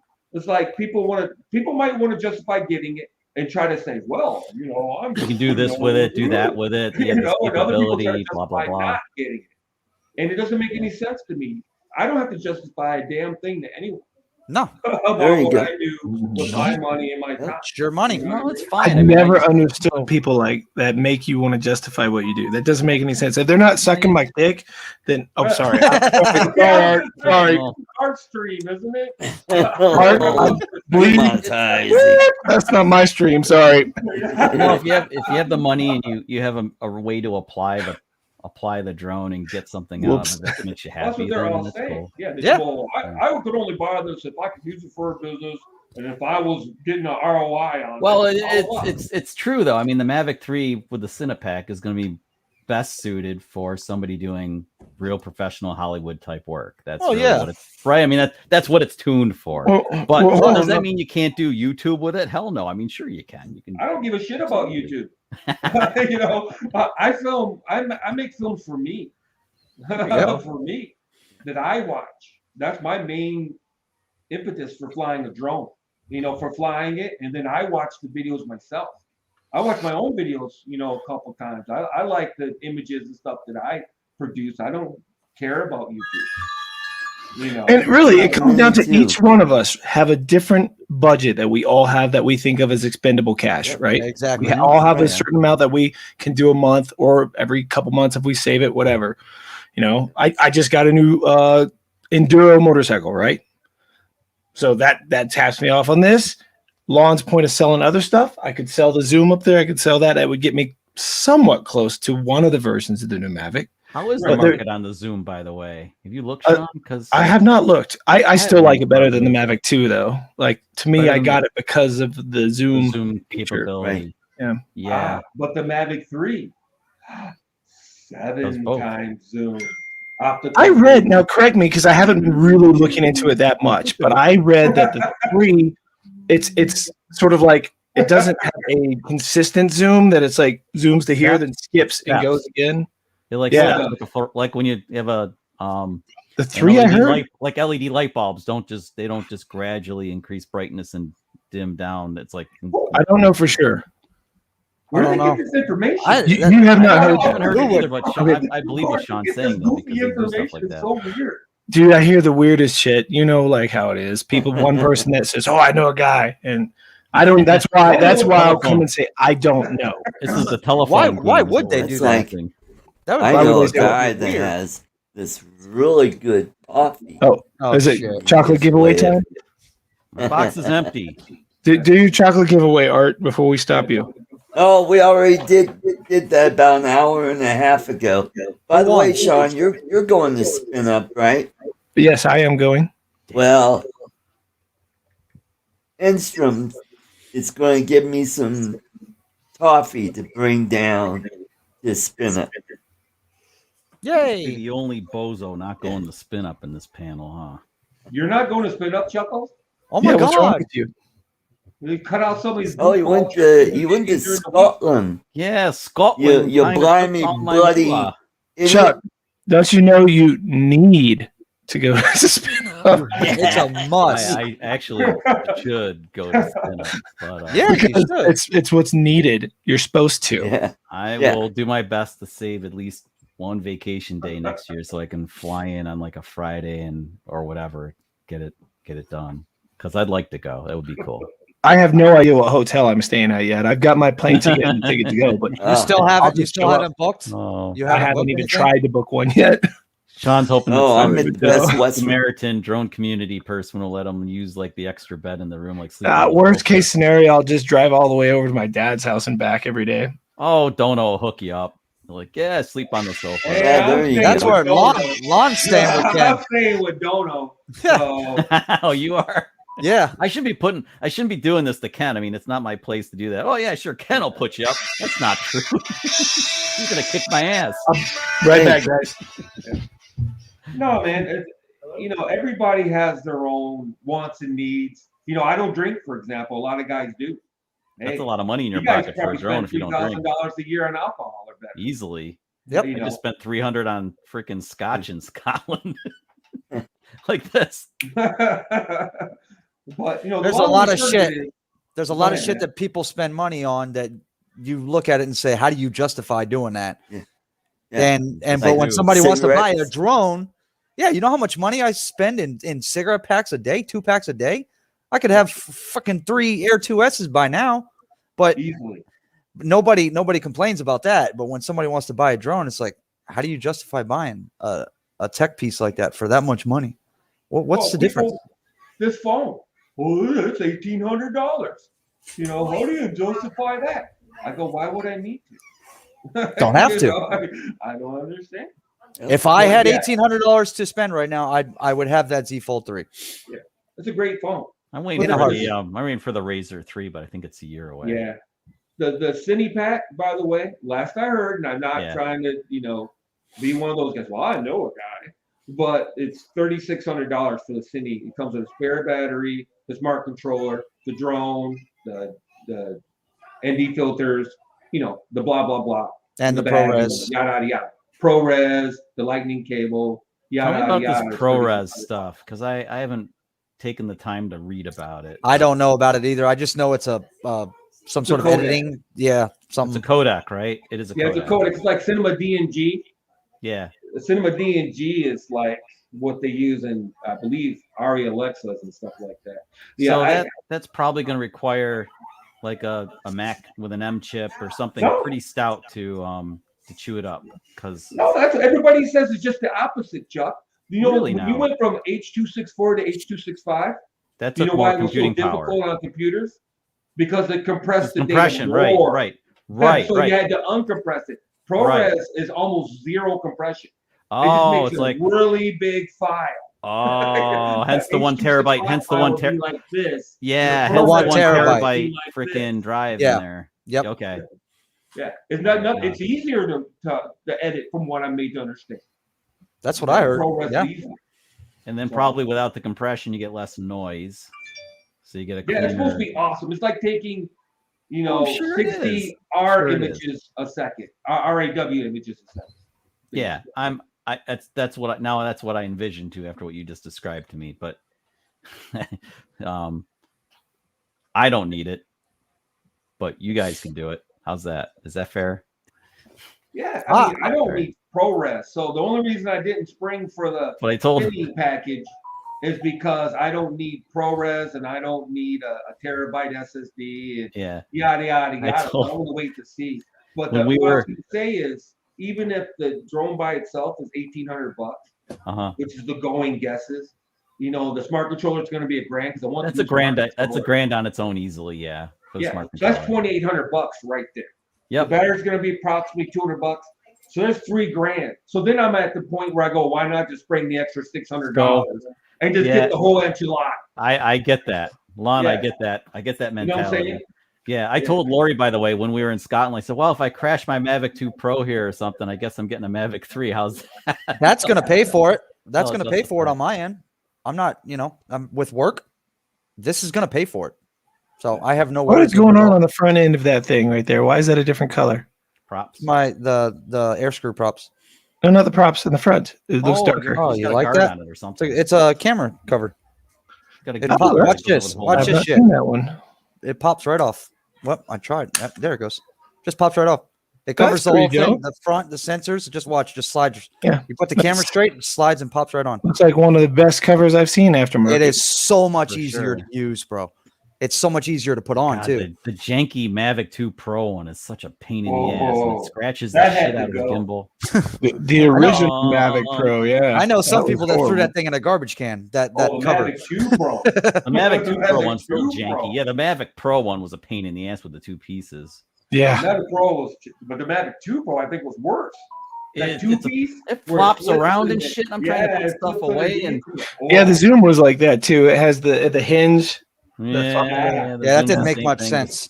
that thing was like ooh, that was Yeah. a burden. You know which one I liked the most stock was the Air one. That one worked really well. That one worked great. Yeah, I love Just my go Mavic right Air in. was a great Yep. little drone. I love that. And then thing. locked, pushed 2 little tabs, pulled it right out. Yep, it was sweet. Mavic 3 Pro supposedly has self-locking gimbal. Yeah, that'd be cool too. I That would be can't cool. argue with that being cool. As long as it doesn't self-lock in flight, that would be a bummer. Yeah, I might have to start putting this stuff out for sale You gotta soon because I've got to buy the new computer. I got to buy the I've got, you know me, I have to get the new Osmo Action 2. I have to. Of course. That's a must. That's a need. That I looks need to get modular. it. Like, is that modular? How like do you the justify that, 360? Sean? I'll tell you what. Because I snowboard. Because he snowboards. I would buy it and throw it on the FPV drones without a doubt. Well, in a heartbeat. I honestly do think that that DJI is trying to fill what GoPro dropped the ball on with the session. Yep. Because that modular piece, I can't say how big it is. I haven't had a comparison that gives me 100% sure on what the size is, but it looks like it's pretty close to what the session is. Well, it looks like the Insta360's version of their modular camera. I hate Insta360's 1R. I would buy three 1Rs and have a 1-inch that always stays together, a 360 that always stays together, and then there's no need to get the regular action camera one. Everything with the 1R and the Insta360 stuff, when you want the pro stability, you have to run it through their software to really take advantage of that. That's why I would think if the Action 2 has that modular capability, but you don't have to use that. Thanks for coming, Lloyd. The Insta360 app sucks. I hate it. The Insta360 app has a lot of options to it. Believe it or not, I almost prefer the GoPro Quick 360 editing app just because it's very straightforward. There's not a lot of bells and whistles. I'm not using it to try to do I don't even remember the name, like the flash thing or all these knickknack things you'll use once and then you never use them again. You know, you can't. I mean, tracking's sort of cool, but that would be pretty cool if that was added into the GoPro one. At least to have that option. There's nothing wrong with having options there. Options are great, right? Yeah. But always, as long as everything else works smoothly and the options don't get in the way, right? It's just another. So that's what I said. So the GoPro Max and the Insta X2. And I stopped calling it Insta360 because they make so much other stuff now besides 360. You mean the 1X2? Yes, the 1X2 is a great camera. I did a side-by-side. The video on the GoPro was still better than the X2. If you zoom in, it was less grainy. Yeah. Well, I think that's because the X2, it says it's 5.6K, but it's not really a true 5.6K. Well, neither is the GoPro Max because you have to reframe it. Both of them are 1080 when you reframe them. Yeah. But because of the color profile science on the X2, it's brighter, right? Even in normal mode, it's brighter than the Max. Yeah, so it's what I think of it is it's almost like going into Photoshop and adjusting your levels and you tweaking it and you're sharpening it just to get it nice and bright, and you lighten it up. You know, you lighten it up, and then it becomes fuzzy as you do that too much. That's actually a good little camera. The audio on that's actually way better than the 1R. Sean, have you gotten a chance to get your hands on the Peanut? On a Peanut? On the Caddx Peanut? Oh no, I haven't. My mind was going somewhere else. Sorry. Yeah, well, no shit. Yeah, I figured that was going to happen. I was gonna say I used the 1X2. No, Lon, I was thinking of those little orange circus peanuts. You guys are minds in the gutter. In the gutter. That's what I was thinking of, but I'm Really? hungry. That what you're But the one, thinking? Sean, the That what I was 1X2, I thinking. bought. Sorry, Lon. Oh, great. Here we go. You look like a chipmunk, Lon. Well, I'm seriously talking. The 1X2, I bought that intentionally to bolt onto a bobsled in Lake Placid. That's why I bought. That was my excuse to buy it. That's a great camera. Don't get me wrong. The 1X2 is still a good camera. It's just perfect for what I need. It's much newer How the than the hell do you GoPro get this Max. out of here? Very Isn't carefully. it a magnet? Isn't it a magnet that holds Yeah, that in or it's something? a magnet. Yeah, it is.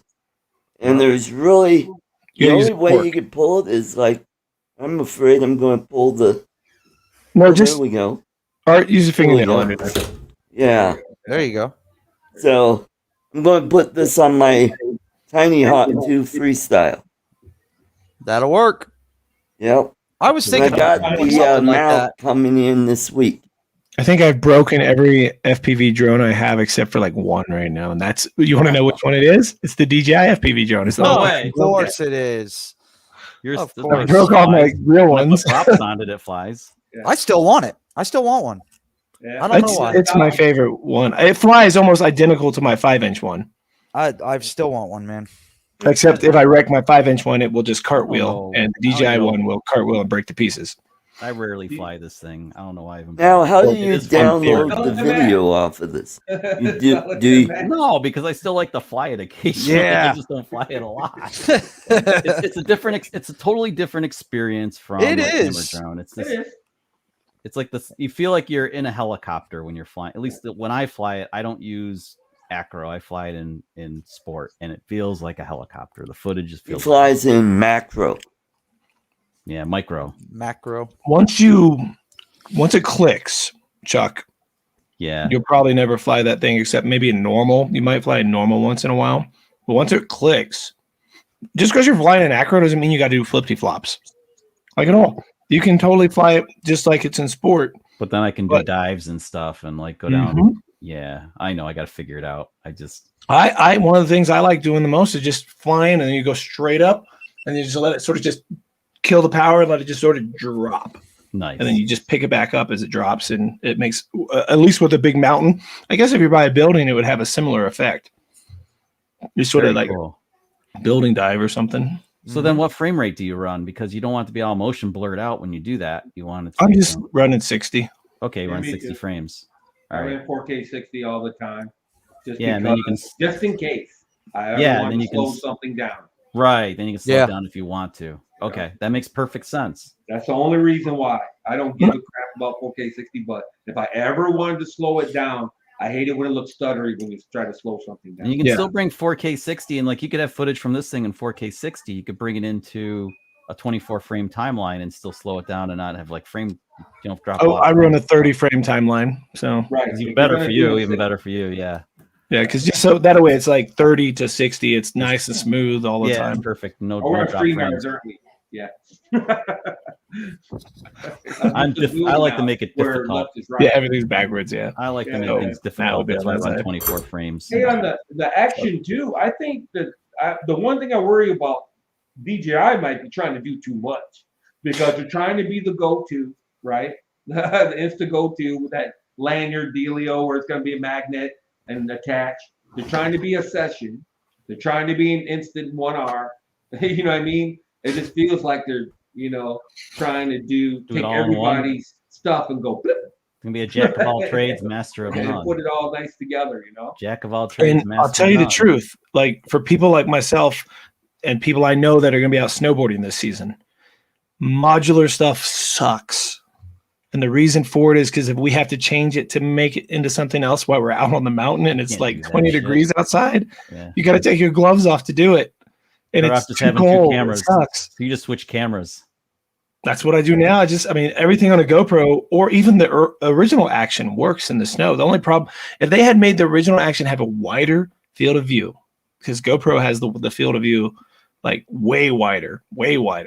So if you're filming yourself on a selfie while you're snowboarding or doing an activity and no one's following you and you don't have anybody to help you film, you need that wide field of view so that you're getting as much of yourself snowboarding in, right? Like it's not fun to watch somebody snowboarding and all you see is what you're seeing in this camera right here, but you're seeing this and you see nothing. Yeah. Good point. So you got to have that field of view to show it. And then occasionally I'll even actually, when I'm filming, I turn my camera upside down and angled. And that's how I get those shots of like my knees to the snow. So you get those close-ups of snow. And the lower you run any camera, whether it be a drone, action camera, 360 camera, to the ground, Get that in a motion thing, Feel the speed. faster it seems like you're doing something.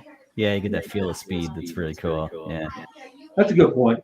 The DJI Action 2 though, it's not modular in the same sense as the Instant 1R 360 at least to my knowledge, because I don't own the 360. But the DJI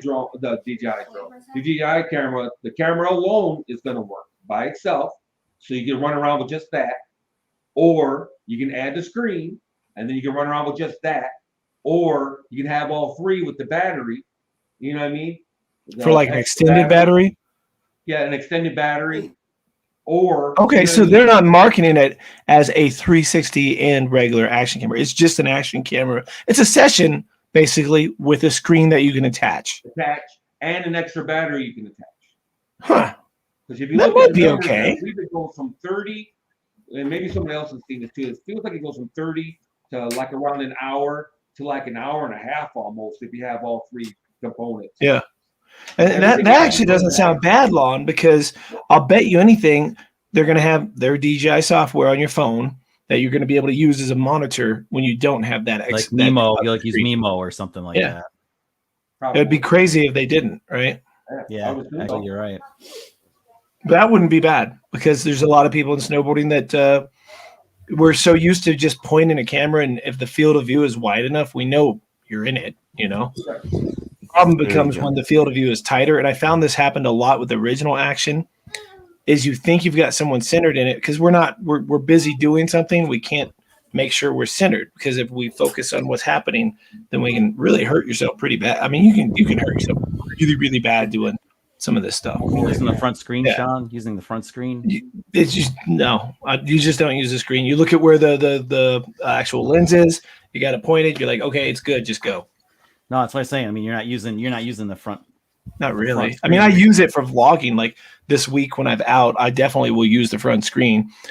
It's actually a crutch, and sometimes in a bad way, because then your eyes start to go to there. You look at the instead screen of the actual lens. camera. Yeah. So you watch your videos back when you're editing, you're like, who the fuck am I looking at? Yeah. Oh yeah, that's a problem all the time. Yeah, I have that problem all the freaking time. Even with the pocket in the pocket too. I struggle with. I try to take my eyes off that stupid screen and look up at the lens. I try to tell myself, dude, I'm ugly. Stop looking at myself. I'm too ugly to look at myself. Look at the damn lens. It's really hard. Yeah, that's one of the damnest hardest thing to do. Right. Well, that's where the tracking has to come into play, where you have to be able to trust the tracking. Yeah, you know that you're just throwing it out there, and you don't have to pay any attention to it because you know the camera will track you. But there's a challenge with tracking. When you're a pair like me and my wife now vlogging, I need to get her in the frame with me, and it won't. It locks in on me, and she's over here. Yeah, that's a tough one. Well, the solution to that is a 360 camera, because you can reframe it. I will do one video. I'll go out and spend 10 minutes filming a run with a 360 camera, and I will edit it 5 different ways, put it together, and it looks like I was out all day.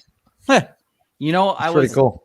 So here's one of the things I screwed up, Sean. I brought the 1X2 to Scotland with me, and I forgot the microphone adapter. I had the mount and everything, so I could put my wireless Go 2 on there, the receiver on there, so it was in the stitch line. I forgot it. Were you that far away from it that you needed a microphone? Because it's okay. The audio's all right in it. Well, it's because I had audio issues with the microphones in the past when it's windy and stuff. I use the wireless Go's and then bring in the audio. So I did okay. I did a wind test, and unless it's really windy, it does okay. 60-mile-an-hour winds are pretty windy. Okay, 60 is pretty windy. Yeah, I'm doing like 40-something miles per hour, probably snowboarding and testing it with that. Okay, yeah. So, but like 60 that's some serious winds. It's like I noticed the audio when we did the bobsled run. I didn't have that adapter with me. I used the mics on it. Yeah, it was horrible. And then I synced up. My wife and I were both wearing the wireless Go 2, so I had the audio on the 2 microphones, and then brought it in and synced it up later. You know, it sucks. Speaking of winds, driving back this morning, we woke up in Amarillo, and all we had was wind warnings on the maps the whole damn way. And I came to this field of those giant windmills, right? Yeah. and I was going to film a standalone video. Can I get my drone to go through one before the windmill smacks it out of the air? Right. I was going to chance it. I had the Air 2 with me and the DJI FPV, and I was going to just try to. I don't think the Air 2 would have made it because they were hauling ass, right? They were, and I think the Air 2 would have gotten smacked for sure. But it was so windy that usually I will fly an FPV drone when it's windy because it's all you're doing all the stuff, right? So as long as you can fight the wind a lot differently with an FPV. But it was still so windy. Like we're talking trees were sideways, grass on all the side. I got out of the car and it slammed the door shut on me. So I was just like, great. I'm driving cross country. I have literally a 30-minute window to be able to film this to see if I lose my drone. And it's just too windy. I can't because I wouldn't even get up and get over to it. Trust me, I know how that feels. When I was on vacation, I wanted to fly the freaking stacks on the northern end of freaking Scotland so damn bad, and it was just too damn windy. Couldn't do it. So, have any of you been to the Royal Gorge Bridge here in Colorado? Oh, it's been many, many years since I haven't. So it turns out today we were driving and we were like literally 5 miles from it. So if you can, you know what? I can share a picture of what it looks like here actually. Okay. Royal. Here's where I've got a question for drone law. You're gonna show me bridge porn? I'm gonna get jealous. Bridge porn. I love bridge porn. I didn't get to fly the fourth. I didn't get to fly the fourth bridge in Scotland either. I'm really pissed about that. I'm gonna have to go back. I gotta fly that damn thing. Is there some other way I can pay this bridge toll? Brown. Bridge porn. Hashtag bridge porn, man. Do it. Like my stuff shows up that way sometimes. Just a whole bunch of good stuff. Hashtag bridge porn. You know what I can't figure out, and it's probably a software problem or whatever, but why can't they get the action camera to work with the Osmo? Oh, look at that. Holy shit. Oh, that is awesome. Damn. That is spectacular. It looks fake. It's so it's a walk only bridge. You can only walk on it, but all that water under there is just rapids. It's the highest walking bridge in North America. Oh my God, look at that. And so as you come in, that's the Arkansas River flowing underneath there. That's okay. I did not know that. That's a great job for I drive up to it. I get out. I go to this little overlook. Of course, they got a big no drone sign, right? I'm like, of course they do. So then I go back and I find this dirt road that goes up into these woods, and I can get out. I'm walking. Literally, if I step 1 foot to the left, I'm falling down that whole damn thing, right? No rails, no nothing. I found this place, and I'm walking around. I'm thinking, I want this. It's still too windy to fly today to take the chance in that spot, and I didn't want to do it because it said that no drones in the Royal Gorge Park. Turns out there was a sign of like a closed gate that we went through. It was open, obviously. And everything after that, they consider the Royal Gorge Park, not just the parking lot where the bridge is. Right. So me hiding up in these woods, flying in this area where there's nobody there would still technically, I think, be considered a no-no. That sucks. I think but taking off outside of the park? Well, it's technically still the park. It's park land, right? Isn't that what it counts? Yeah. It's not on the land where the bridge and the parking lot is and any of that. But it's national or state park.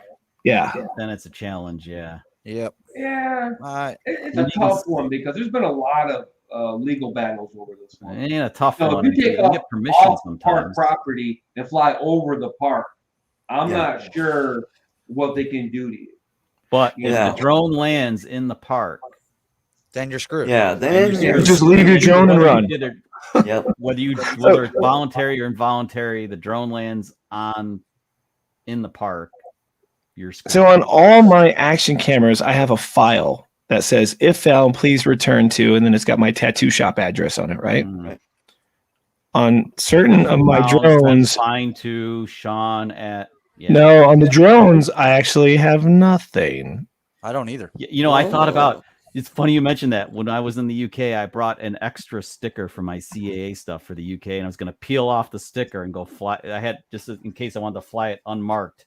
To some rogue material. I was prepared. My Mini 2 is my. I consider it and I hate to say this because like so to some people that's not disposable, but for me it's if I had to take the chance, that would be the drone. That would be the drone. It's your stunt drone because I would do that. I'd buy another. You can buy a Mini 2 aircraft by itself, just like you could buy. Oh, are they selling them alone now? Yes, you can find them.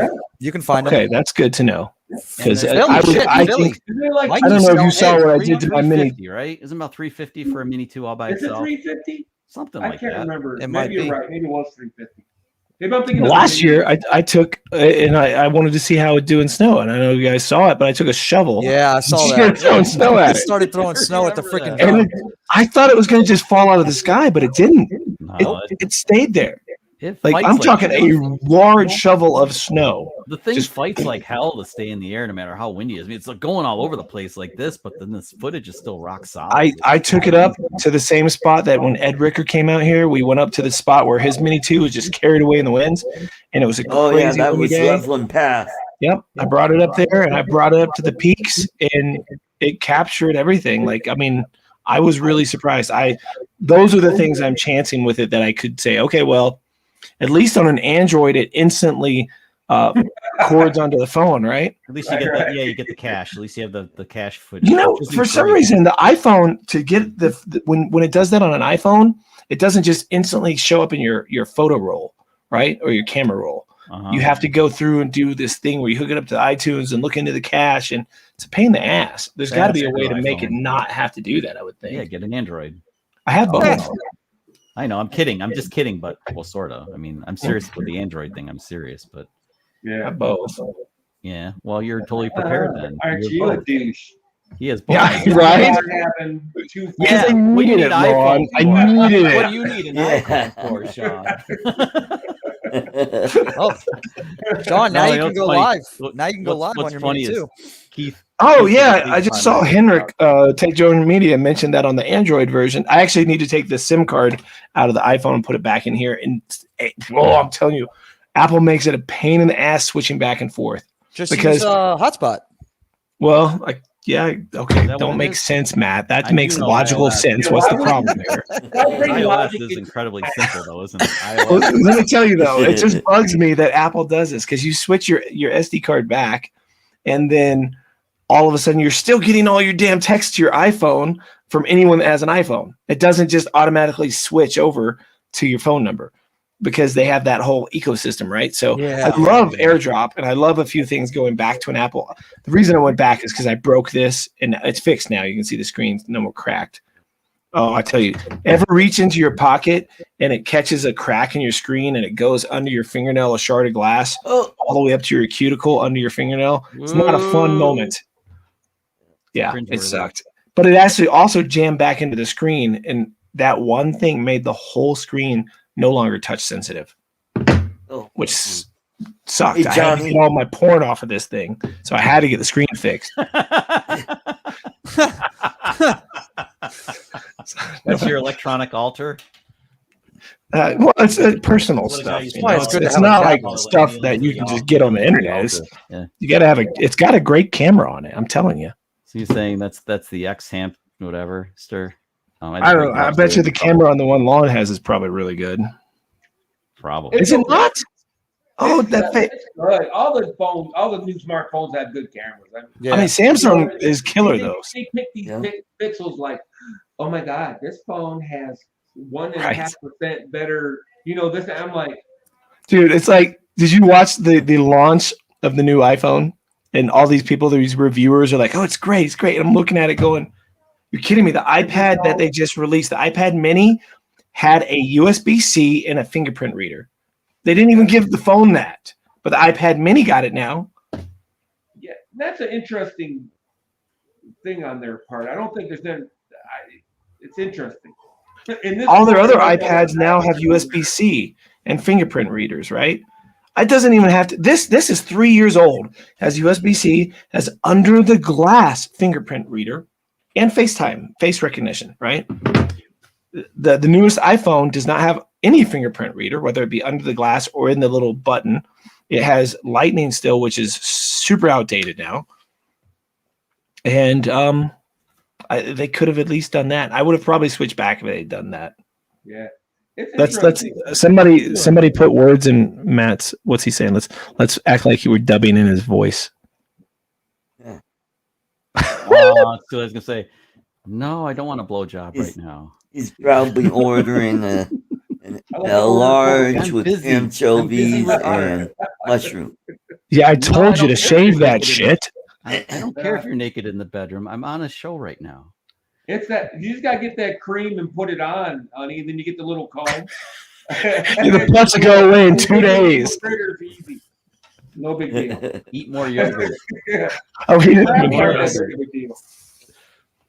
For being a baby. Just helping somebody out, try and get their live stream running on their Air to Us.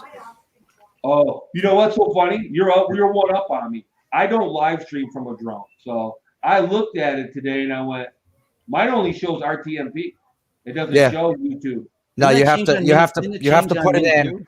You have to put it in manually when you go to your YouTube studio settings on your laptop or on a desktop. It gives you a stream link and a stream key, and you have to put it in. And then every time? No, once you do it once, you don't have to. That's why I tell everybody that does it, put like a generic title. So that way, when you go live, you don't have to worry about changing the title and everything. And it'll once you do it after the first time, you don't have to do it again. So like me, I put Air 2S live stream. So that way, every time I do it, it's just a generic. So instead of writing Air 2S at the lake, and then next time you go fly, you're at a freaking park. You're not at a lake. Yeah. So Matt, I know you haven't been following my channel we just met. I don't know how long ago you started following, but with the Zoom, it's been well then maybe the Zoom and the original Mavic Pro used to have in the Go 4 app an easy way to just go live. I used to do it all the time. Hell, the FEMI 2020 has a way to go live. But they got rid of it. I haven't been able to go live on those old drones, and I thought it was just me, but nobody's going live. I guess they just removed it. Must have just removed it. They got into it with Google and the previous administration. They got put on the entity list, and then Google. It's the same reason why to update Android apps for DJI, your best to go to DJI site, the DJI.com. Yeah. Because, I've wondered why they've been doing that as well. Because I made a video showing people how to do it, but I've never found out why the hell they haven't made it not like that anymore. And another thing, they made the entity list. Yeah. Okay. Last year. Yeah, so it's all to do with that still. Well, it works now on the Fly app, but it's only for Android. They don't have the update for Apple yet. Apple guys. We are finally in front. Right. Yeah, right. That won't last. You know what's really interesting is the DJI affiliate program. It's been quite a few months that they gave us a little notice saying, hey, we are taking it down to fix something or do something. And if you didn't already have your cash out of it, once it went down, you couldn't get to your cash. Oh, that sucks. So I got most of my cash out, but I had $3 that I forgot to switch out, and it just sits there. I can see $3 just sitting there. I know it's only $3, but still. Damn, let me super chat $3 real quick. Hold on. Imagine all the people who didn't get like larger amounts out. Oh, I can imagine. Yeah, that's crazy. And it's still down like this whole time. So I don't even know if they're going to bring it back up. You'd have to go back and all your old links, like say someone like Kelly from Ready Set Drone, who has a way bigger following than any of us, right? And he probably people go to his and use his links. Yep. I rarely have people use my links. I always forget to even mention there's links in the description. Yeah, change for 20. Well, just save it. You give me a beer, SpinUp. Hell yeah. Scottish money. Oh, here's what you do. You fold it up and you put it in your mouth and then okay. Okay, it sounds like we're going to a titty bar at SpinUp according to Art. Man. Okay, I'll go. I'm single. Well, I've been Sean, one you know years. where I used to work, You, buddy. right across the street was the Diamond Cabaret. Oh, Art, I'll tell you, some of my best memories are when I used to tattoo all the girls at the strip club, because then you get in free. You get the DJ, you're tattooing him, so you get all that stuff. Bartenders giving you free drinks. They're all hanging out at your table, ignoring customers, not getting any money from you because you're tattooing them, and then they're paying you for the tattoos. Yeah, fantastic, So, man. It's awesome. a lifetime. I miss those days. Yeah, I miss the days when I did security for a bunch of strippers. I did private shows. Then you know. Yeah, now, son, I'll tell you what. You never have so much roadhead in your entire life. You're security for a bunch of strippers. It's like, yikes. It's like after a while, you're like, God. Right? You're like, I want to sleep. I'm trying to drive over here. Christ. No, but what was I going to say? I forget. It doesn't really matter. Yeah, strip joint. I'm in. I'll get like $1,000 worth of ones before I leave. All right, I'm not going to spend as much as Lon, but we'll make sure we're at his table because then it all will come back on for all of us. Now you're gonna have me Googling to see if there's one close by. Oh, I'm sure there's tons, and I'm sure there's some pretty girls in Austin. Bullshit. You're not allowed to go, man. Yeah. I ain't taking no drama with me to the strip club, son. Hell. We better leave Ken home. Lon, we better leave Ken back at the hotel then. Exactly. I'm not taking any drama. You get back to the hotel. No. Good thing she doesn't care. Hobart can't go either. I know Ken's wife. I'm not allowed to go. Ken's wife would care. That's right. Chuck's wife is in the stream. I forgot about it in the chat. Lori might not be in the stream now. Yeah, okay. Yeah, Chuck, you're not going. Sure. Okay. Dude, I'm not into I might think this is weird, but I'm not really into paying. I'm not into paying money to see chicks that I can't, You don't have to pay money for it. You don't even have to get a dance, dude. You can just have a beer. Just sit there and drink. Just sit there. You don't have to pay for beer's nothing. too expensive there. Yeah. How much you spending on a drone again? Oh yeah, that's right. We're about to buy $3,000 drones, and a $7 beer is out of your price range. Well, yeah, you know it up. It's funny how the drone numbers go down though, because that's what I was saying a minute ago. I was just thinking about it. That cine package for $3,600. It does sound like a lot of money, and it is. But I had $2,500 in the FPV drone. By the time we got effing around, it doesn't take long with all the accessories and stuff. Then I had 2 Fly-More kits, so that's another $600.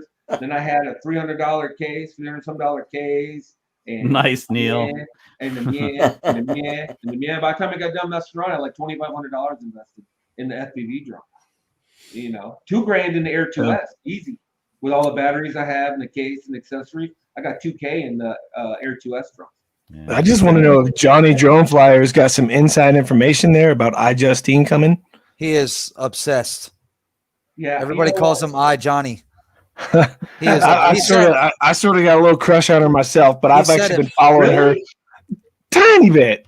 I've been following her since way before YouTube was a thing. Oh yeah. Yeah, like way when she was in some office just making videos, and she was. I don't want to down anybody's looks, but she was really cute back then. Yeah. She's still okay. I'm not. Yeah, she's a cute girl. I'm just like it's hard to watch her because you make your own videos, and I can watch and be like, okay, she's really putting it over the top on this one. I can tell that she's not really that excited about that product, Yeah.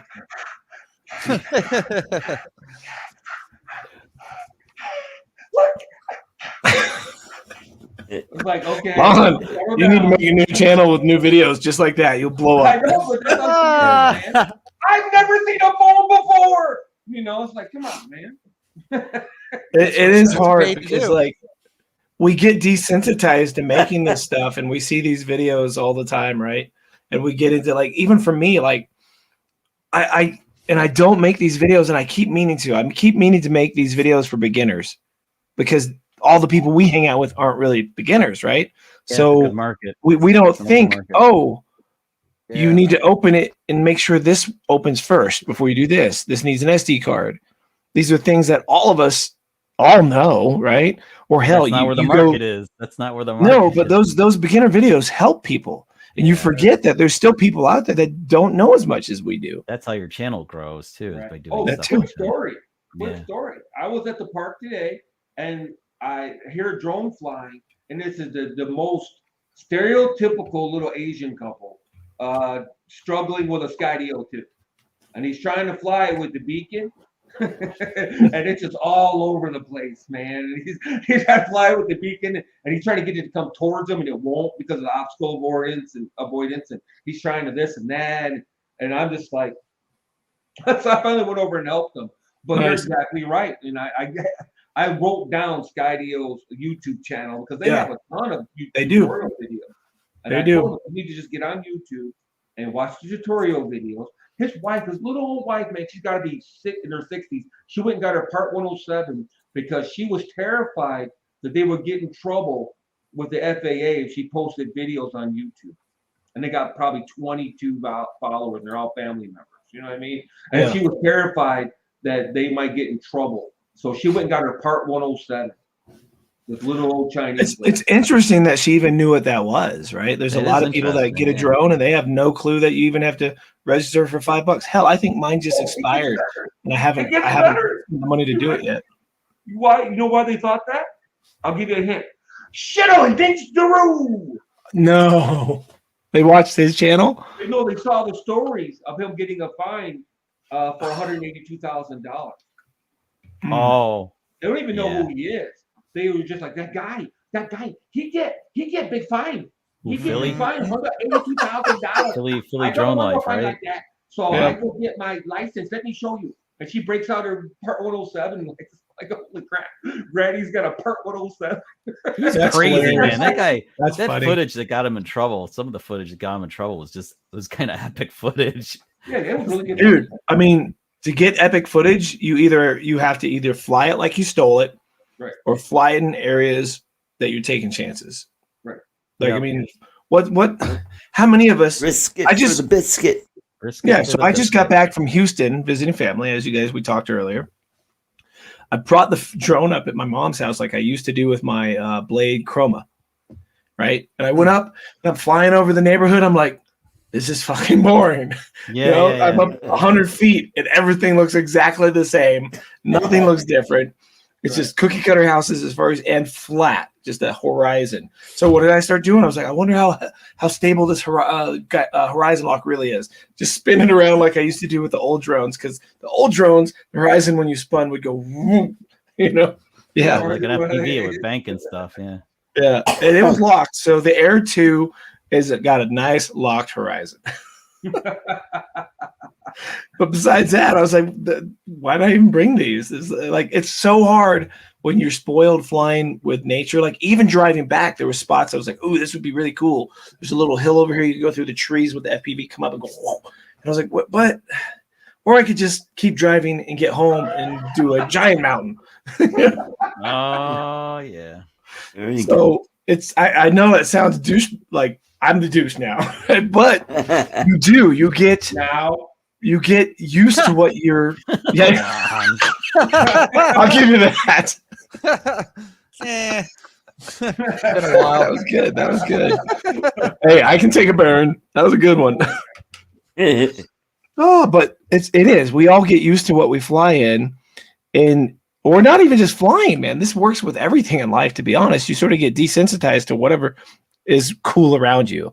Matt's probably used to the beaches like crazy. Somebody goes out that's never seen a beach is going to just be like jaw dropped, and he'll be like, "Oh, what?" Yep. Yeah, I have Niagara Falls not far away, 3 hours away. Yeah. And I was like, how often do you go? Yeah, I've never been there, so I would freak. I only see it because we drive across the bridge to go to Niagara Falls, Canada, to go up the wine country. And it's like, yeah, there it is. Oh, that's cool. That's nice. Yeah.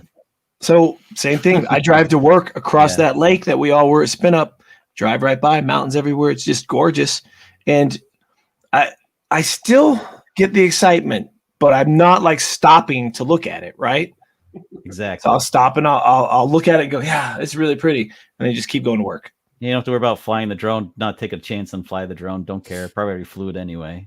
Yeah, there's times where I'll go out and the clouds, inversion clouds, are where they're below the mountaintops, and it's insane looking, right?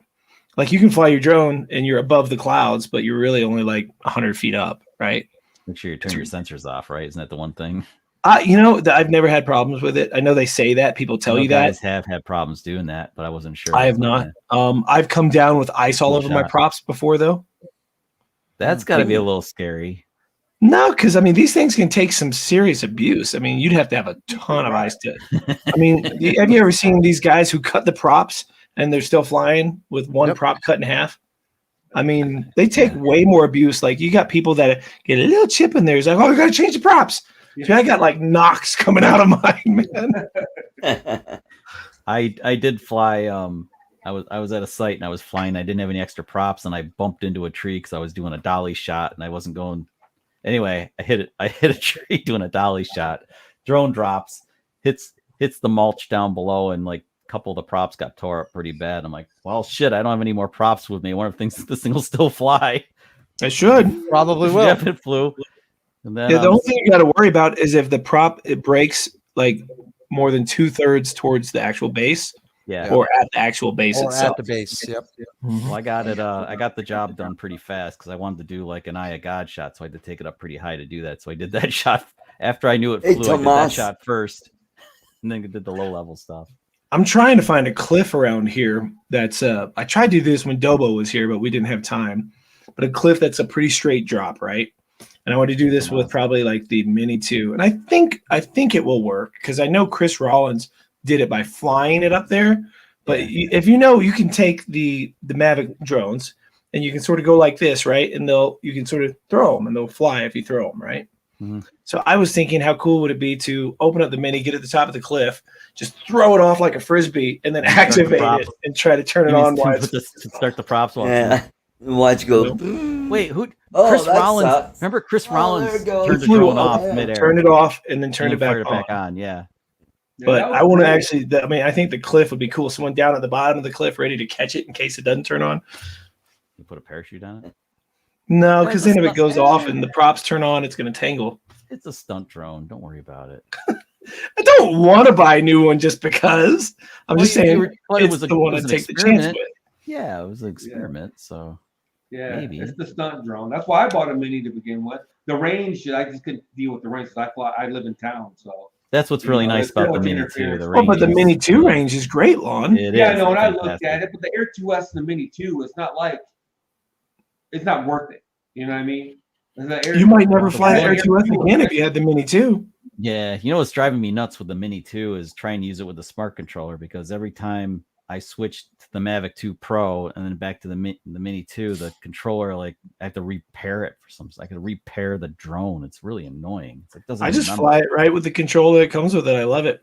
I think the old smart controller is. I wish that the next one would have the screen above the sticks, like the sticks were under the screen. Maybe it will, but I doubt it. I don't. That would be. I used to make drones like that. I mean, like some of the older drones were like that. Yeah. Like a lot of stuff that the Blade Chroma had is being done now by DJI. Like I had the unique 500. I had the Q500 that had the same controller. Do you remember the Blade? The Blade though came out afterwards. Yep. And you could take it. I think the Q500 you could do this too. You had the handheld gimbal. You could take the gimbal off. Yep. Hook it in and have a handheld gimbal. So that was the what is it? The DJI little pocket, whatever. Basically the same thing, right? Like DJI's now made a better version, smaller. The unique one was called the Steady Grip. Yep, that's it. I've got videos out the butt. What's that? Was it the Steady Grip? Oh, I had the Typhoon H too. Yeah, Typhoon H. I remember Typhoon H. What was the one with the 5 props? Was that the Typhoon H? 6 props. It was the Typhoon H. That was that was pretty cool. And the legs went up. Yeah. Huh? Yeah, the legs retracted. Yeah, that was cool. And it had the big ass controller with the screen in the middle. Yep. It was much better than the Q500 controller. Yep. So Unique was ahead of their time on a lot of this stuff. And now you see other companies now doing it, Yep. But better. They just weren't. I don't think technology was quite there yet to make it. It was a great idea. It just wasn't solid enough yet. Yeah. The Typhoon Q500 was a little drifty. That was the best part of that drone was the ground station, was that controller. It was thick. yeah, the Q500, no offense. I thought it was a hot burning pile of trash. Yeah, it was I didn't get that one. It was too tough. So I had the 350 QX3 first, and then went to the Blade Chroma when that one fell out of the sky like a brick. You know what? I think the Chroma and the Q500 were damn near the same flight characteristics, I believe. So the Chroma was the first, in my opinion, portable drone. The legs came off. Yeah. The camera came off. You could turn it in like an acro mode and fly it like with no GPS and do flips and floppies and all kinds of stuff. Yep. So it'd break down. I mean, it still was a pain in the ass. Props unscrewed.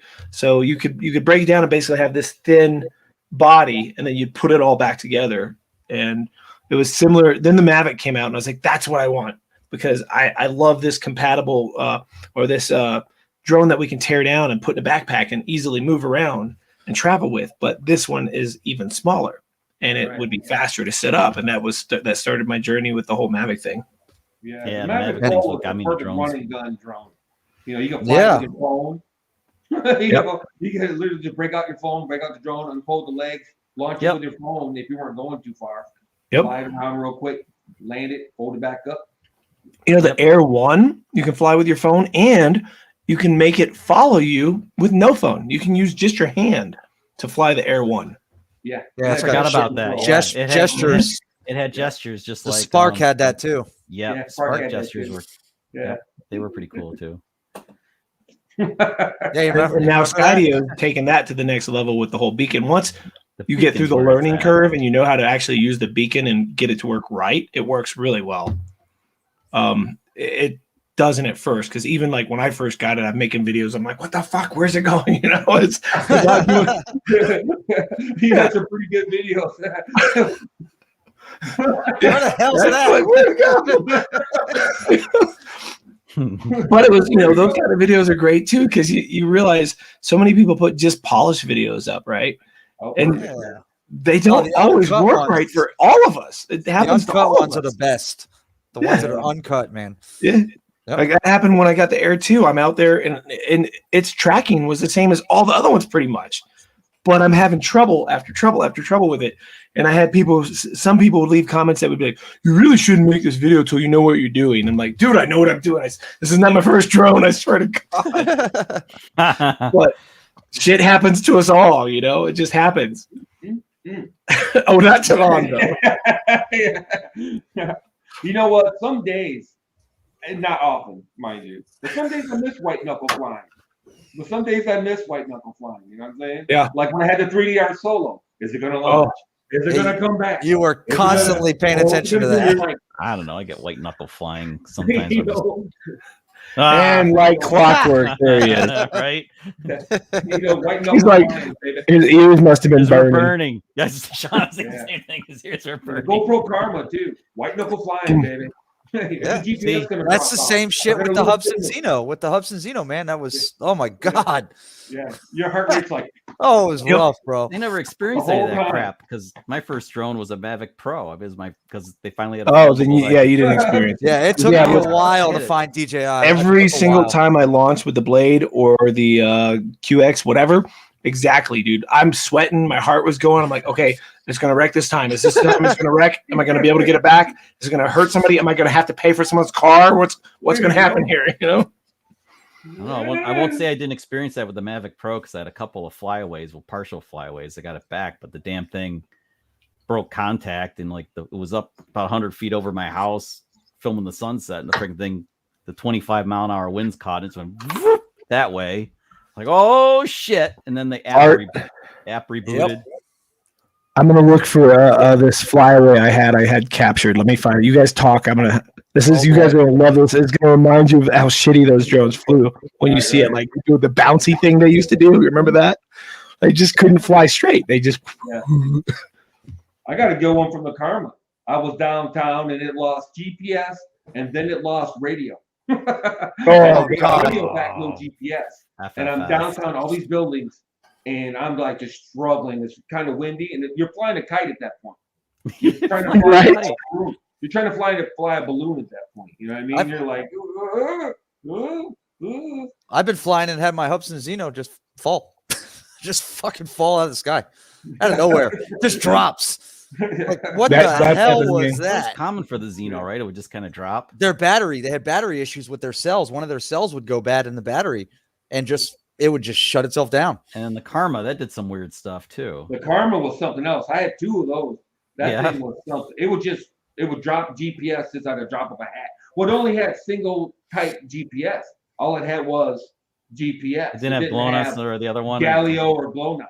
No. Yeah. So, if it dropped satellites, you know, you're flying a kite at that point. And that's some cool ideas though. Like they were talking about, you put the camera in the Karma grip. That was cool. You can use the camera by itself. Yeah, it's clever. Grip, in the drone, you know. That was a great concept. Yeah, absolutely. Yeah. It was a cool concept. It was a great little package. You know, I used to argue with people that had the Mavic Pro that I had a better drone when I had the Karma. Because they would be like, well, yeah. I'm like, yeah, but dude, I can take mine off and mount it to my backpack or carry it around as a grip. Or that is cool. The modularity is. That's like an all-in-one vlogging system right there, bro. They should have came out with the Karma too. I really think they should. If they would have put the time and energy. I agree. Yep. And you know what? The Karma grip was actually a killer gimbal for the GoPro. Awesome. We used to use it snowboarding. It's so stable. Yep. Can you still buy one of those? Huh? I think so. Can you still buy a Karma grip? Yeah, I think so. Maybe. I don't know if you can buy one brand new, but you can definitely find them. I know TJ, Lon, you know TJ, he's got a GoPro Karma. Does he? Yeah. He's trying to sell it, but I told him good luck with that. But maybe I'll see if I get the grip off. I'll see if I get the grip. I mean, it flies. I know how much he's selling the GoPro Karma for because I sort of want to get one just to make a video with if it's cheap enough. I kind of figured someone was going to say something like that. I'll find out. I'm flying with him tomorrow, so he'll have it with him. Yeah, they had him for $300 for a while. The whole kit. Hell, they had him for $500 with the Hero 5 for a while there. Chris hopes they sell them at a pawn shop. They sell them at the pawn shop. Got the drone for free. You probably talked the guy in the pawn shop $50. You know. There you go. Yeah, the Karma was a great concept, but it was kind of big. It was loud. I love the controller though, because that's why I like the smart controller. That was pretty cool. The clamp style controller. Yeah, you just flip it open. There's your screen. Everything's right there. It was awesome. Was on the screen? Was the screen above the thumbsticks on the blade? Yeah. Yes, it is. It's on the top portion. Yeah, which is great because your hands aren't in the way then. Yep. That's like the old it was the Phantom 3. I think your phone mounted under the controller, if I'm not mistaken. No. And then they changed it. No, it was above. No. I'm wrong. I'm completely wrong. It was the Mavic that was under. Yeah, when the Mavic came out, they brought it under, and I was like, well, that sucks. Now your hands are in the way. Yeah, say that though, but when you have it under, you can use your hands for a sunshade to an extent.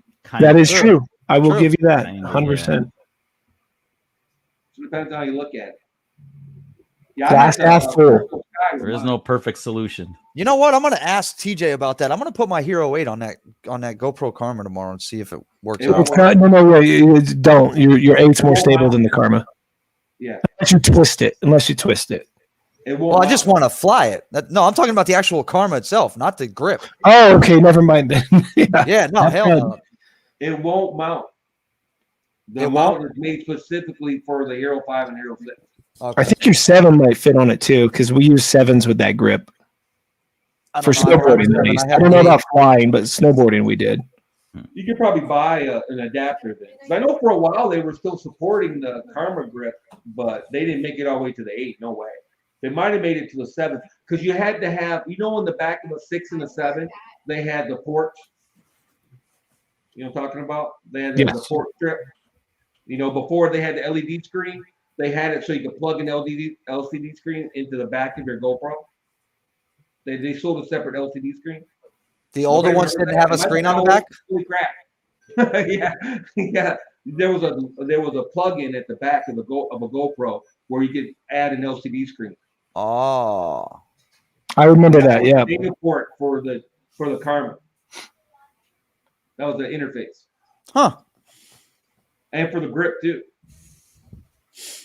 And they stopped that once they started putting screens on them, of course. Still looking for that video? Yeah, I found a couple. Let me share. This is one where my heart talking about white knuckles, right? Let me just share the screen here. What is it? And I think it's this one. Yep. All right. So that's a GoPro? No, this is the Blade Chroma. The Blade. Oh, I'm sorry. Look at those mountains. That's just awesome, man. What GoPro is that, Lon?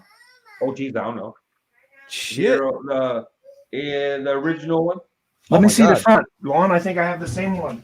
Holy crap! You still have that? That's funny. Look at that. I have the case too. Holy crap! Look at that thing. What a relic, man. That's awesome. Yeah, this one's old. I got the one before. Yeah. My battery drawer won't stay on. Yeah. I got the one with the regular batteries too. Nice. Yep, same one. Yeah, that's crazy. You got the one that takes AAA batteries, Sean? No, mine has this battery in it. It has this this thing. Yeah, I got that one. That's this one. Yeah. Yeah. The one Oh no, I don't have. This is the oldest one I have. This Hero 8 is my very first GoPro. All the way from Silver City, New Mexico. It's Doc Murdoch. Uncle Chris. Hey, Doc. We're having a marathon show. We're closing in on 4 hours. 4 hours. Holy smokes! I thought you were running long tonight. Wow. Well, I mean, I still got a ton of I'm running out viewers watching. Yeah. How many viewers you got Usually going? I'm down to 26? single digits by now. Nah, he's up there still. He's still up there. Let me brief you what was happening. So this is the Blade Chroma. I'm flying it. Some of you guys, Doc, you actually came to this area. Let me fast forward it. Okay, so I'm going to get to the right spot here. I'm in the wrong spot. That's some old ass stuff. Oh yeah, look at that. There we go. Okay, so you were actually here, Doc. You guys flew FPV at the same spot. Yep. So this is like a Loveland Pass Lake, and this is the Blade Chroma, and I'm just going slow. And this is my first time flying it in the mountains, and I'm white knuckle gripping it, flying it over water because the thing sort of bounces around. And I'm gonna fast forward it just a little bit. I get over here. GoPro Karma, you said? No, this is the Blade Chroma. The Blade Chroma. Okay, that was the white one that looked like an alien kind of. Yep. Yeah, so I'm just sort of skimming around, doing whatever, and then all of a sudden it's flying on its own towards the water. I was not flying that. It was hauling ass that quick by itself. Yep. And now it's going up on its own, and I can't make it come down. Oh my god! It's doing its own thing. It's just going up all by itself, and I'm like, fuck! And then all of a sudden, when it got over me, I got control again. So I brought it down and landed it. Oh my lord! What the hell? Oh, But that's the scene. But I mean, look how close I got to the water. I know you were almost see the prop wash in the water. And right? those are I mean, boys too. Like I turned it around. I made it turn around. Now this is all it. I'm not doing any. I'm like, I think my yaw might have worked, but that. I'm like pushing all the way up, and wow, it had like this weird delay. And I think maybe since I held all the way up while I was by the water, it finally kicked in and went up. I've had that problem with my Q500 before, where it took stick delay. That might be a unique thing, bro. Yeah, it was pretty freaked me out, man. Unique and pleasant. Yeah. Let's see if I can find. Oh, this is great. So this is way back. Okay, so this is 2015, right? Let me pull it up. So let me share it. So this learning experience. Now, you guys might already have known about this, but at the time, I was not aware of what a vortex effect was. Oh boy. Oh, so was that Doc? No, that was me. I know what that is. That's okay. No, so I'm just going up, right? And there's a little ski resort over there. I just stopped in my car. I'm like, oh, that's cool. But I'm just going straight up, right? I'm not flying forward, sideways, anything, which creates in these super thin. This is probably like 11,000 feet above sea level, if not more, right? Maybe 12,000, which the air is thinner. So the chance of having that vortex effect is greater. At the time, I thought my drone messed up. Like I thought I had a broken drone. Well, I did have a broken drone as soon as this happened. But so I'm just looking, and all of a sudden you'll notice the drone starts to go wonky. And for those who don't know what a vortex effect is, it's almost like, think of a tornado under your drone where the air pressure just pretty much just is gone and it just falls in it, and its own little. You're flying through your own dead air. Yeah, you lost all your lift. Yeah. So I'm just sitting there, and I have not had this issue in the mountains with any of my other drones, and I have hovered plenty with my other drones. Now, the solution that I didn't know of then was if you have this happen, push full stick in any direction. Any direction. Move. Just pitch it or roll it. Somewhere. Pitch or roll it. Yep. So now I'm starting to come down, and that's, you see, I'm coming straight down. Notice, did you see the leg? You see the leg? Wow. And now watch this. It just keeps going. Whee! Yep. And now you see the arm, and it's like I'm like, what the hell's going on with my drone? What's it doing? Wow. It's a total novice. That's pretty rare for it, in the quads to do that. Yeah, look at that. Look at that. Oh, now you're screwed. Yeah, that was it. And then just lost signal and everything. Goodness. Yeah, just poof. And so the next day we take it out, and I'm thinking that was just a defective drone, right? Like I'm thinking I never even heard of the thing before, right? So, right, exactly. We were about troubleshooting it. And this is only 16 seconds, but this is what it did after putting it back together after the crash. It didn't fly right after that. Like this is all I could get. If do this and you see it's doing it again. Wasn't that a manual flyer? It had GPS. Did it? Yeah. Yep. And here's one of the things that made flying the Blade Chroma so hard. Let me show you guys. Lon, I know you're gonna remember this with yours, and same with you, Matt. This was a problem like flying close to stuff. Is that screen that was built in the controller? Hold on, let me just fast forward all this stupid stuff. Okay, so here's the wonder of it. Just wouldn't stay in the same spot like how our Mavics and Phantoms do. It just would move around, right? Nobody's touching the controller; it just moves around. Yep. But let me get to the point. Where is it? Here we go. That is what made it so hard to fly close to stuff. The lag was terrible. Wow. And on mine, mine would only do it when you hit record on the video. It would lag like 5 seconds behind. It was I watch when he jumps. Look at that delay. Yep.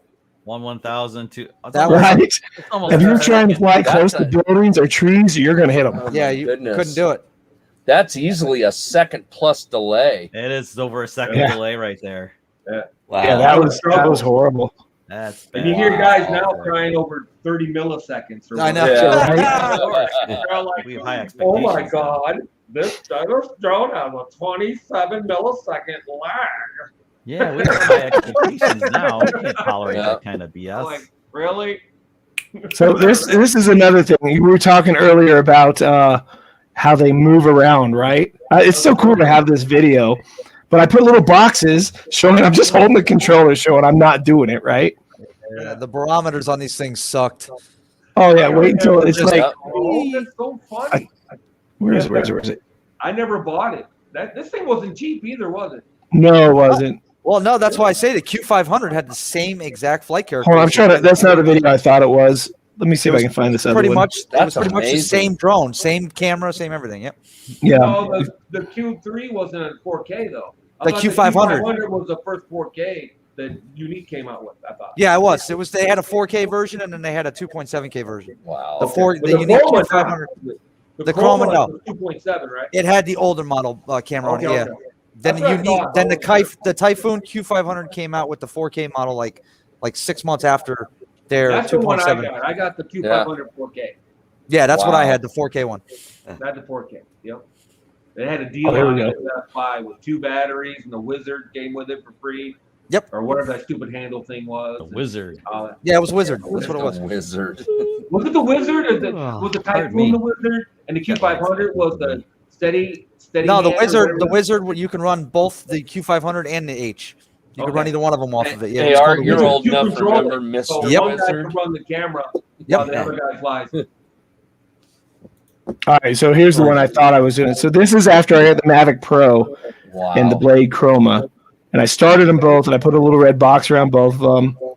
And then just not, Holy let's see. So we started. that chroma said, "Fuck that box." So I start with the lines. I'd be afraid to have the Mavic Pro that close to the Blade Chroma. I know, right? That's why he's got the chroma controller in his hand. Yeah, exactly. That is. Notice I'm not holding the Mavic Pro controller, but I am holding the Chroma controller. And take it to safety if I had to. At least I can control the Mavic Pro. I love it. I'm even stepping away from it as it's coming at me. I would get a tether on that bad boy. Yeah, it's like it's hanging from a string. Now you know what's funny about the barometer issue on a lot of these cheaper drones, quote unquote, is that you can actually open them up, find the barometer, and to fix a lot of that, all you got to do is put a piece of foam rubber over the top of it. Really? That's all that's needed. I don't know if the unique barometers were fixable. I don't know, man. They were rough. Then I go to the park, and why am I pointing at my crotch? I saw that. Yeah. Yeah. I don't know. You watched a lot of WWE back then, you know. Sorry, guys. I don't know where it is. I know there's a test where I run them with a red line, and people usually give me shit. They thought that I was like using the controller for the Blade Chroma and making it go up and down. We just saw the red line a minute ago. He was right after the box one. I just saw the red line. You just had it. You just had it up. I just skimmed and forgot where is it. It's somewhere in the grass here, though. Like, I could have sworn this was the video with it. Look at that Mavic Pro, man. That shit was revolutionary, bro. Unreal. Well, anyways, you guys get the point. It was much more stable than the Blade Chroma. Yeah, without a doubt. By a margin. A little bit. Yes. Just a little bit. Just a pinch. Yeah, because I was a big DJI hater. You know what I mean? I was down there. No, Lon, not someone you. I won't mention. I won't mention someone because we're having an agreement that we won't talk about each other. But let's just say me and him were on the same page about DJI. We hated DJI. We didn't want nothing to do with them. I used to build kit drones. We buy the parts from DJI, and half the time they were garbage. And you know, I was a big DJI hater. And so I bought the X-Star Premium, the Q500, the Typhoon H, and the GoPro Karma, avoiding the Mavic Pro. You know, I was like, I'm not buying that piece of crap. See, I wasn't a big fan of the original first three Phantoms. The Phantom 4 changed my mind, but then I heard rumors of the Mavic Pro coming, so I was like, ooh, no, I'd rather have the portable.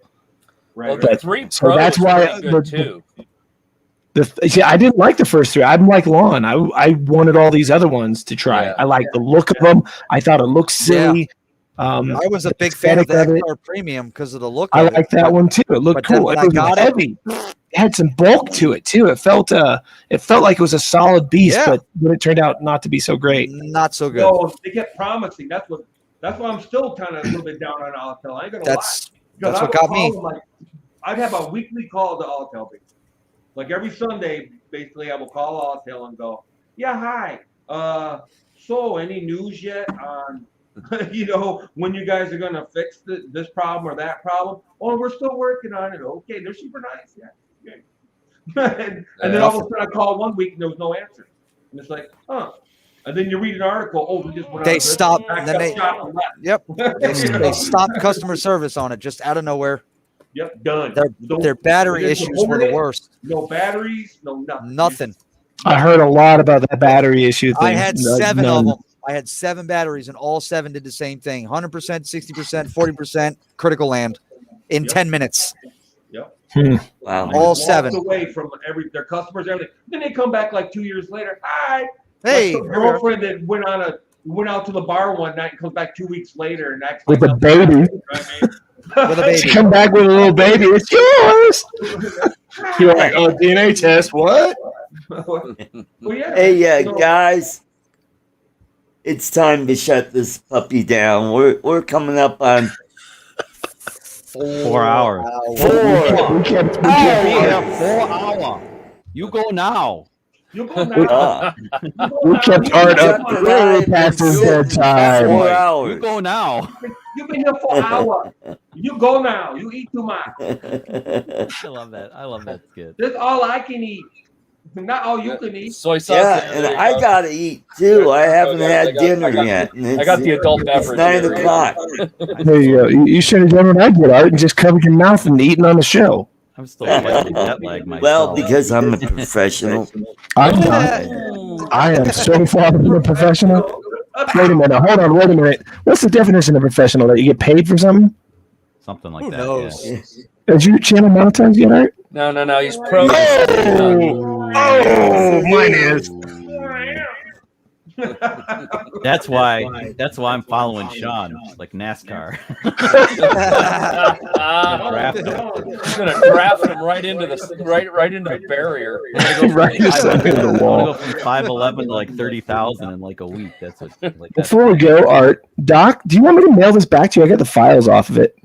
No, we're good, Sean. Oh, you don't need it? No. Okay, I'll just store it. Next time I see you, I'll give it to you. You coming to SpinUp? Yeah, I'm coming to SpinUp. I'll bring it with me. Oh, you bet. Hey, a public service announcement. If you haven't upgraded to Windows 11 yet, you might want to hold off. Is it that bad? Yeah, I upgraded, and I'm looking at the stream right now, and it's choppy as hell. I would assume it's working okay from your guys' side. Yeah, it is. You know what's so funny? But from my side, you guys are all freezing up. And who the hell would ever get Windows anything until like the first service pack comes out or whatever? Maybe whatever they call it. This guy?